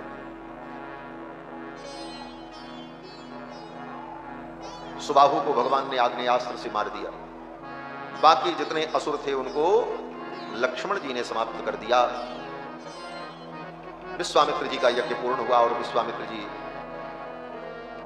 यज्ञ मंडप से निकल करके बाहर आए। राम लक्ष्मण दोनों भाइयों ने विश्वामित्र जी के चरणों में प्रणाम किया। विश्वामित्र जी ने कहा, राम मैं कृतार्थ हो गया। कृतार्थोस्मि महाबाहो कृतम गुरु वचस्त्वया। तुमने गुरु के वचन का पालन, गुरु आज्ञा का पालन किया और आज मेरा यह आश्रम सिद्धाश्रम हो गया, मुझे सिद्धि की प्राप्ति हुई। विश्वामित्र जी कहते हैं, सिद्धाश्रम इदम सत्यम कृतम वीर महायशः। विश्वामित्र जी ने बहुत प्रयत्न किया लेकिन उन्हें सिद्धि की प्राप्ति नहीं हो रही। राम जी आए तब सिद्धि प्राप्त हुई। तुम कितना भी कर्म कर लो, सफलता और सिद्धि तब मिलेगी जब राम जी की कृपा होगी। राम जी की कृपा दृष्टि नहीं है तो तुम्हारी कला से कुछ होने वाला, कितनी भी तुम्हारे अंदर कला हो और कितने भी गुण हो, लेकिन सिद्धि और सफलता तभी मिलेगी जब उसके साथ राम जी की कृपा जुड़ जाए। तपस्या तो विश्वामित्र जी को ही करना था, यज्ञ भी विश्वामित्र जी को ही करना था और कर भी रहे थे, लेकिन सफल नहीं हो रहे। जब उसमें राम जी की कृपा जुड़ गई तब विश्वामित्र जी को सिद्धि और सफलता प्राप्त हुई। इस कृपा का अनुसंधान करना चाहिए। भगवान की कृपा से ही साधन सफल होते हैं, भगवान की कृपा से ही सिद्धियां सफल होती हैं। फिर तो भगवान कुछ दिन विश्वामित्र जी के आश्रम में रुके। गोस्वामी जी महाराज कहते हैं, तह पुनि कछुक दिवस रघुराया रहे कीन विप्रन पर दाया। तह पुनि कछुक दिवस रघुराया, तह पुनि कछुक दिवस रघुराया, रहे कीन विप्रन पर दाया, रहे कीन विप्रन पर दाया। तह पुनि कछुक भगति हित बरु कथा पुराना, भगति हेतु बहु कथा पुराना, रहे विप्रजय प्रभु जाना, रहे विप्रजय प्रभु जाना। अब मूनि सादर कहा बुझाई, अब मुनि सादर कहा बुझाई, चरित एक प्रभु देखिए जाई, चरित एक प्रभु देखिए जाई। तह मूनि कछुक दिवस रघुराया, तह पुनि कछुक दिवस रघुराया, मूनि कछुक दिवस रघुराया। तह पुनि कछुक दिवस रघुराया रहे कीन विप्रन पर दाया। उसी समय विश्वामित्र जी ने कहा, तब मुनि सादर कहा बुझाई। विश्वामित्र जी ने कहा, राम, जनकपुर से निमंत्रण आया है, वहां पर धनुष यज्ञ है और उस यज्ञ में मुझे भी सम्मिलित होना है। राम, अगर मेरे साथ तुम भी चलो तो बहुत अच्छा हो। तुम्हें वहां पर एक अद्भुत धनुष देखने को मिले और हे राम, चरित एक प्रभु देखिए जाइए, वहां चल करके धनुष यज्ञ का दर्शन करके आपको आनंद आएगा। विश्वामित्र जी का भाव यह है कि हे राम, तुम यज्ञ पुरुष हो, यज्ञ से तुम्हारा प्रादुर्भाव हुआ और यज्ञ की रक्षा के लिए अयोध्या से चलकर मेरे आश्रम तक आए, मेरे यज्ञ की आपने रक्षा की, एक ब्राह्मण के यज्ञ को आपने सफल किया। अब हे राम, एक क्षत्रिय के यज्ञ को भी सफल कर दो। जनकपुर के राजा महाराज जनक विदेह धनुष यज्ञ कर रहे हैं, उनका भी यज्ञ तभी सफल होगा जब आप यज्ञ पुरुष वहां पधारो। और सच में जनक जी महाराज धनुष यज्ञ कर रहे थे। विचार करो, अगर राम जी उस यज्ञ में न जाते तो जनक जी का वो धनुष यज्ञ क्या सफल होता? नहीं होता। फिर वही बात है कि कोई कितना भी कर्म करे, साधन करे, लेकिन सिद्धि और सफलता तभी मिलती है जब राम जी की कृपा। विश्वामित्र जी ने कहा, राम, ब्राह्मण पर आपने कृपा की, एक ब्राह्मण के यज्ञ को पूरा किया, अब एक राजन्य के यज्ञ को, एक क्षत्रिय के यज्ञ को भी आप पूर्ण करो। यह सुनकर राम जी बड़े प्रसन्न हुए। यज्ञ से प्रकट है, यज्ञ की रक्षा करते हैं, यज्ञ का दर्शन करते हैं। और राम जी बोले, यज्ञ का नाम सुन करके ही राम जी प्रसन्न हो जाते। यज्ञ का नाम ही राम जी को प्रसन्न कर देता है। इसीलिए भगवान की षोडशोपचार जब पूजा होती है तो षोडशोपचार पूजा में सब उपचार अर्पण करने के बाद अंत में हाथ में पुष्प लेकर के आचार्य ब्राह्मण कहते हैं, यज्ञेन यज्ञमय अंत देवास्तानि धर्माणि प्रथमान्यासन्ते नाकम महिमानः सचंत यत्र पूर्वे साध्याः सन्ति देवाः। ये कह करके पुष्पांजलि अर्पित करते हैं कि यज्ञ का नाम सुन करके यज्ञ पुरुष प्रसन्न हो जाए, हमारी सेवा सफल हो जाए। और यही यहां पर भाव है। जब जनक को विश्वामित्र जी ने धनुष यज्ञ की बात की तो राम जी प्रसन्न हो गए। गोस्वामी जी लिखते हैं, धनुष यज्ञ सुनी रघुकुल नाथा, हर्षि चले मुनिवर के साथ।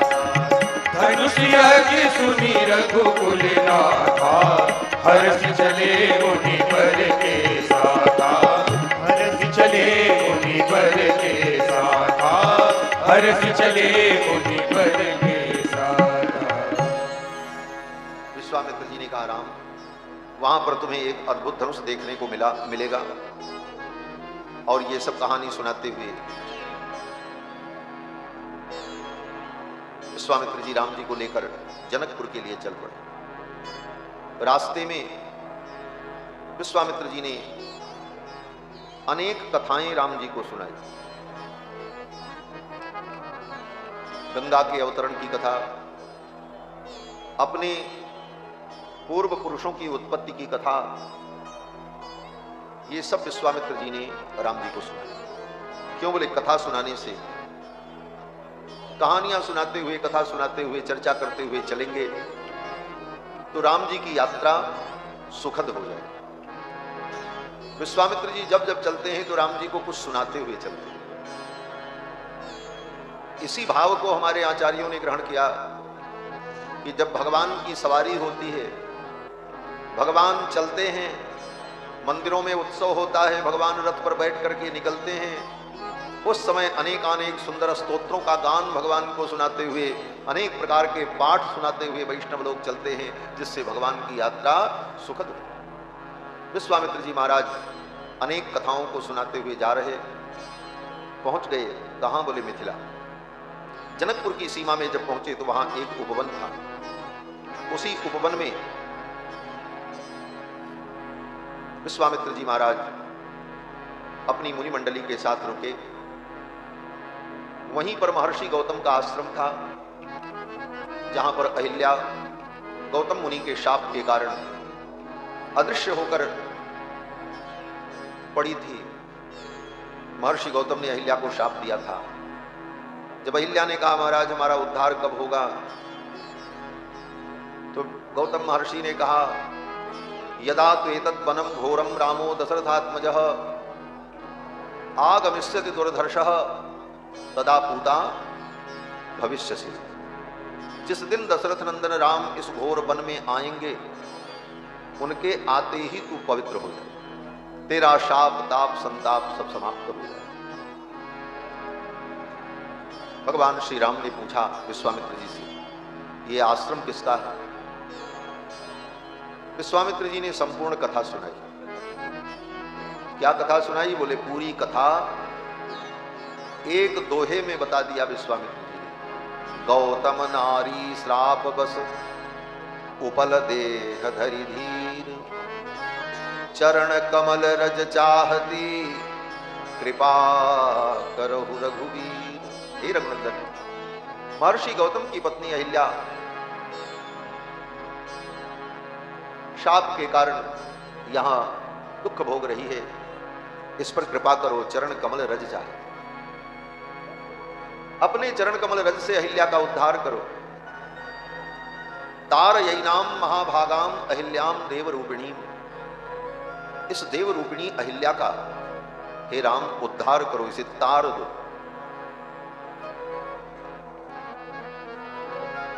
विश्वामित्र जी ने जब कहा तारयैनाम महाभागाम, ये महाभाग्यशालिनी बोले शाप भोग रही है, पति ने त्याग दिया है, तीनों लोकों में कलंकित हो गई।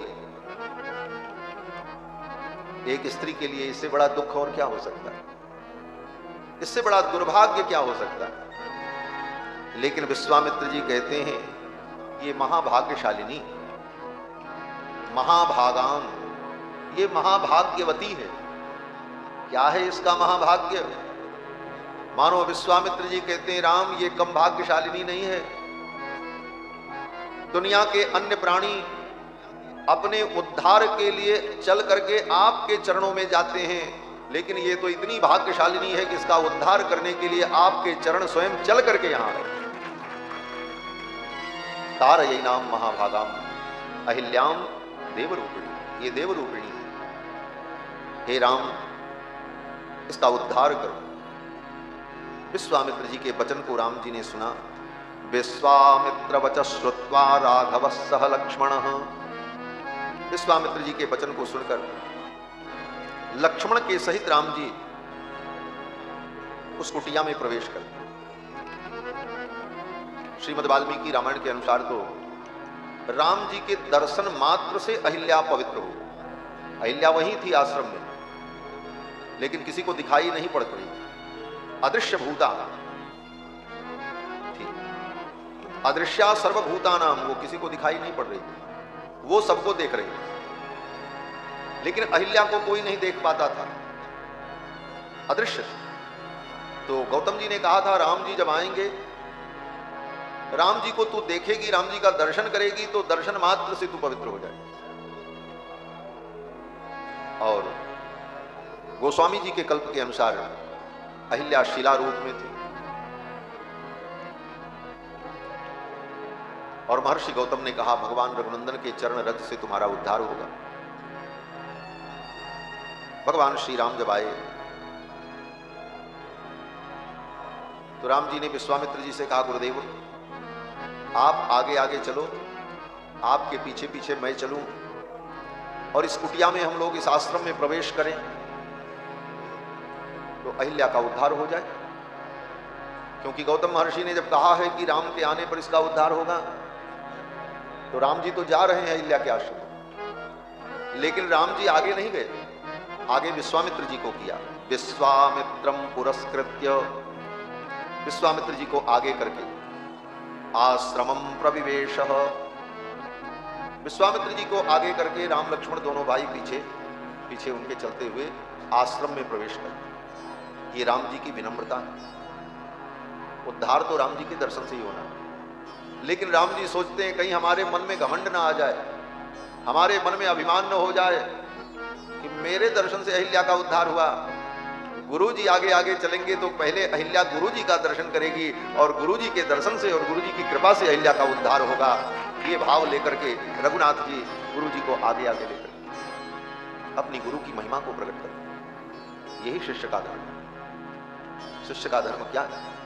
गुरुम प्रकाशयेत् धीमा, गुरु को प्रकाशित करे, गुरु की महिमा को प्रकाशित करे और गुरु को पर्दे के पीछे भेज दे और स्वयं सामने आ जाए। ये शिष्य का धर्म नहीं। गुरु के पीछे चल करके ही शिष्य का उत्कर्ष होता। गुरु को पीछे छोड़ करके चलने वाले का उत्कर्ष नहीं होता। राम जी ने विश्वामित्र जी को आगे किया। विश्वामित्रम पुरस्कृत गुरुम प्रकाशयेत् धीमान मंत्रम यत्नेन गोपयेत्। और ज्यों ही राम जी ने कुटिया में प्रवेश किया, अहिल्या प्रकट हो गई। ददर्श च महाभागाम तपसा द्योतित प्रभान लोकैरपि समागम्य दुर्निरीक्षाम सुरासुरैः। जो देवता और असुरों के द्वारा भी देखी नहीं जा सकती थी, अदृश्य भूता अहिल्या अचानक राम जी के सम्मुख प्रकट हो गई। उसका शाप समाप्त हो गया। तेषाम दर्शन मागता। अब अहिल्या सबको दिखाई पड़ी। फिर तो जब अहिल्या सामने दिखने लगी, प्रकट हो गई, तो राम लक्ष्मण दोनों भाइयों ने अहिल्या के चरणों में प्रणाम किया। राघवौ तु तदा तस्याः पादौ जगहतुर्मुदा। प्रसन्नता पूर्वक राम जी ने अहिल्या के चरणों में वंदन किया, प्रणाम किया। लक्ष्मण ने भी प्रणाम किया। ये मर्यादा निभाई राम जी। ऋषि की पत्नी, ब्रह्मा की पुत्री, इसलिए वंदनीय है। और राम लक्ष्मण दोनों भाइयों ने अहिल्या का वंदन किया। महर्षि वाल्मीकि कहते हैं दोनों भाइयों ने, राम जी ने, लक्ष्मण ने, तस्याह पादौ जगहतुर्मुदा, प्रसन्नता पूर्वक अहिल्या के चरणों में प्रणाम। और गोस्वामी जी की दृष्टि एक भक्त की दृष्टि है और भक्त अपने भगवान को सभी मर्यादाओं से ऊपर देखता है। यही भक्त की मर्यादा है, यही भक्ति की मर्यादा है। भक्ति कहती है जिसमें तुम्हारी भक्ति हो तुम्हारे लिए वही सबसे बड़ा है। ये तो भक्ति, जिसमें हमारी भक्ति है हमारे लिए उससे बड़ा कोई नहीं है। सब मर्यादाओं से ऊपर वो है, यही भक्ति की मर्यादा है। इसलिए गोस्वामी जी की दृष्टि, गोस्वामी जी कहते हैं कि राम जी के चरण रज से अहिल्या का उद्धार हुआ। फिर तो अहिल्या ने राम जी के चरणों में प्रणाम किया और वंदन किया और अहिल्या ने स्तुति की। परसत पद पावन शोक न सावन। परिसत पद पावन शोक न सावन। प्रगट भई तब कुंज सही। देखत रघुनायक जन सुखदायक। मुख होई कर जोड़ी रही। अति प्रेम अधीरा पुलक शरीरा। मुख नहीं आवई बचन कही। अधिसैकड़ भागी चरण मिलागी। जुगल नयन जरधार भई। धीरज मन कीरा प्रभु पहुँचिया। रघुपति कृपा भगति पाई। अति निर्मल पाई असुख खाई। ज्ञान गम्य जय रघुराई। नारी पावन प्रभु जग पावन। रावण पूजन सुखदाई। राजीव विलोचन भय मोचन। पाहि पाहि शरण आई। मुनि श्राप जो दीना अति भल कीना। परम अनुग्रह में मारा। देखो भरि लोचन हरि भव मोचन। यही लाभ शंकर जाना। विनती प्रभु मोरी मैं मत मोरी। नाथ न मांगो वरदाना। पद कमल परागा रस अनुरागा। मम मन मधुर करे पाना। पद सुर सरिता परम पुनीता। प्रगट भई सर्वशेष धरी। सोई पद पंकज जेहि पूजत अज। मम सिर धरऊ कृपाल हरि। भांति सिधारी गौतम नारी। बार बार हरि चरण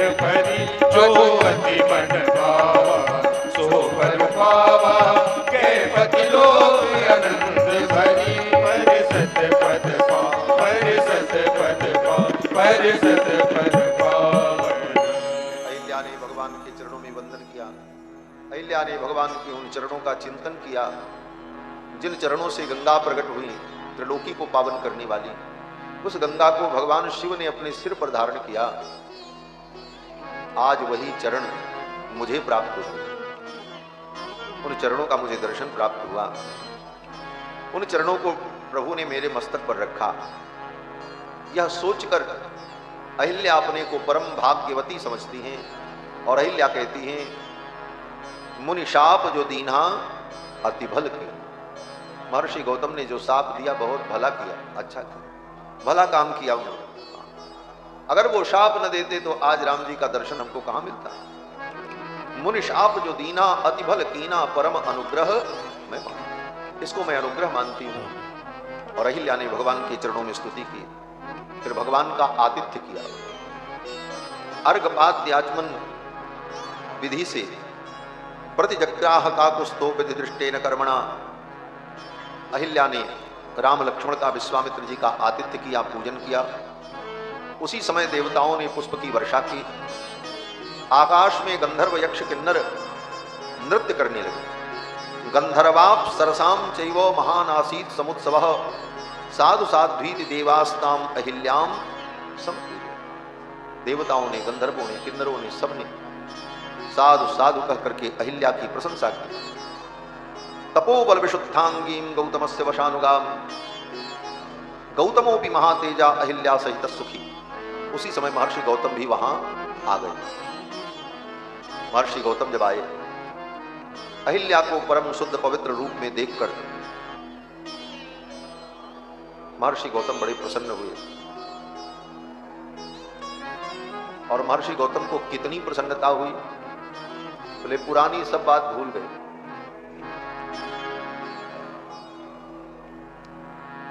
तुलसी जिनकी धूरी परसी अहिल्या तरी। तुलसीदास जी कहते हैं कि तुलसी जिनकी धूर परसी अहिल्या तरी गौतम सिधारे गृह गवनों सो लवाई। महर्षि गौतम जब अहिल्या को लेकर के गए, विदा हुए, तो महर्षि गौतम को यही अनुभव हो रहा था, अभी अभी मेरा विवाह हुआ है और गौना करा करके मैं लेकर के अहिल्या को अपने घर जा रहा हूं। जैसे दूल्हा अपनी पत्नी का गौना करा करके ले जाता है, उस समय उसे जितनी प्रसन्नता होती है, ऐसी प्रसन्नता महर्षि गौतम को। गौतम सिधारे गृह गवनों सो लवाई। फिर तो इस प्रकार भगवान ने अहिल्या का उद्धार किया। मिथिला के उपवन में विश्वामित्र जी महाराज राम लक्ष्मण को लेकर के पहुंच चुके थे। जनक जी को सूचना मिली। जनक जी महाराज अपने परिकरों के सहित आए और जनक जी जब आए, विश्वामित्र जी के चरणों में प्रणाम किया। पूछा, हे मुनिवर, इमौ कुमारो भद्रम ते देवतुल्य पराक्रमो। ये देवतुल्य पराक्रम वाले ये दोनों कुमार कौन हैं और यहाँ कैसे आए हैं? क्योंकि राम लक्ष्मण को देखकर जनक जी महाराज भाव विभोर हो गए। जनक जी कहते हैं, मुनिवर, इनहि विलोकत अति अनुरागा परबस ब्रह्म सुख ही मन त्यागा। इनको देख करके इतना अनुराग उमड़ रहा है, इन्हें देख करके हृदय में इतना अनुराग हो रहा है। हमारा आज तक किसी से राग नहीं हुआ, किसी से द्वेष भी नहीं हुआ। बोले देखो, ये दोनों एक सिक्के के पहलू हैं। अगर किसी से राग होगा तो फिर किसी से द्वेष भी होगा, और किसी से अगर द्वेष है तो किसी से राग होगा। और जब दोनों नहीं होगा तब क्या होगा? बोले तब भगवान के चरणों में अनुराग होगा। राग द्वेष से ऊपर उठ जाने की स्थिति का नाम ही अनुराग है। भगवान में अनुराग है। जनक जी महाराज कहते हैं, इन्हीं विलोकत अति अनुरागा बरबस ब्रह्म सुख ही मन त्यागा। मेरा मन ब्रह्म सुख का त्याग कर रहा है, इनमें मेरा इतना अनुराग हो रहा है, क्या कारण है? ये कौन है? देवतुल्य ये पुरुष कौन है? गजतुल्य गति वीरो। राम लक्ष्मण को देखकर जनक जी कहते हैं कि हाथी के समान गजतुल्य गति वीरो, हाथी के समान जिनकी गति है, गयंद जैसी चाल है, गज गयंद की चाल। बोले राम लक्ष्मण को चलते कहां देख लिया जनक जी ने? जनक जी तो अभी सुन करके आए। बोले चलते देखा। इसी शब्द का भाव गोस्वामी जी महाराज वर्णन करते कि जनक जी ने गजतुल्य गति वीरो, राम जी की गति को जनक जी ने अभी कहां देख लिया? अभी तो जनक जी आ ही रहे। बोले जनक जी जब आए उस समय राम लक्ष्मण दोनों भाई बगीचे में गए थे। जनक जी जब आए तो थोड़ी आहट मिली कि कोई आया है गुरु जी के पास, चलो चलो शायद गुरु जी याद करें, कोई जरूरत पड़ जाए इसलिए चलना चाहिए। राम लक्ष्मण दोनों भाई वहां से चल करके गुरु जी के पास आए और जब गुरु जी के पास पहुंचे तो जनक जी आ चुके थे और राम लक्ष्मण को आते हुए देखा। यही अवसर आए तुम्हारी, यही अवसर आए तुम्हारी, गए रहे थे कल फुलवारी, गए रहे थे कल फुलवारी। उसी समय राम लक्ष्मण दोनों भाई आए, उनकी चाल को देखा, उनकी गति को देखा, इसलिए जनक जी कहते हैं गजतुल्य गति वीरो शार्दूल वृषभोपमौ पद्मपत्र विशालाक्षौ खंगतूयी धनुर्धरौ। धनुष बाण को धारण किए हुए पद्मपत्र विशालाक्षौ, कमल के समान जिनके विशाल नेत्र, ऐसे ये कौन, इनका क्या परिचय है? ये मुनि कुमार हैं कि ऋषि कुमार हैं कि क्षत्रिय कुमार हैं, ये कौन है? जनक जी ने जब पूछा तो विश्वामित्र जी ने परिचय दिया, ये अयोध्या के राजा महाराज दशरथ के पुत्र और मेरे यज्ञ की रक्षा के लिए आए और इनके द्वारा मेरे यज्ञ की रक्षा हुई। रघुकुल मणि दशरथ के जाए, रघुकुल मणि दशरथ के जाए, मम हित लागी नरेश पठाए, मम हित लागी नरेश पठाए, रघुकुल मणि दशरथ के जाए, रघुकुल मणि दशरथ के जाए, रघुकुल मणि दशरथ के जाए, मम हित लागी नरेश पठाए, मेरे हित के लिए दशरथ जी महाराज ने इनको भेजा। मानो विश्वामित्र जी कहते हैं जनक, जीव का हित तो इन्हीं के द्वारा होता है, इनसे बड़ा हितैषी कोई नहीं, भगवान ही जीव के सबसे बड़े हितैषी हैं। विश्वामित्र जी कहते हैं मेरे हित के लिए राजा दशरथ ने इनको मेरे पास भेजा, क्योंकि इन्हीं से जीव का हित है। और हे राजन, शायद इसीलिए तुम्हारे हित के लिए ही ये वहां से चल करके यहां तक आए, तुम्हारा भी ये हित करने के लिए आए। ये सबके हितैषी हैं, सबका हित करने वाले हैं और तुम्हारा भी हित करने के लिए ही मानो ये आए। फिर तो बड़ा सुंदर परिचय हुआ और फिर जनक जी महाराज ने विश्वामित्र जी के और उनकी मणिमंडली के रहने के लिए सारी सुंदर व्यवस्था की और सब कुछ साज सज्जा, आवास, सब कुछ प्रदान किया। अब विश्वामित्र जी जनकपुर पहुंच गए हैं। अब कल विश्वामित्र जी राम लक्ष्मण को लेकर जनक जी के दरबार में जाएंगे और वहां पर राम जी के द्वारा धनुर्भंग होगा, धनुष टूटेगा, किशोरी जी राम जी के गले में बरमाला डालेंगी। ये सब सारा प्रसंग हम लोग कल की कथा में श्रवण करेंगे। आज बस इतना ही। बोलो श्री सीतारामचंद्र भगवान की जय। जय जय सीताराम।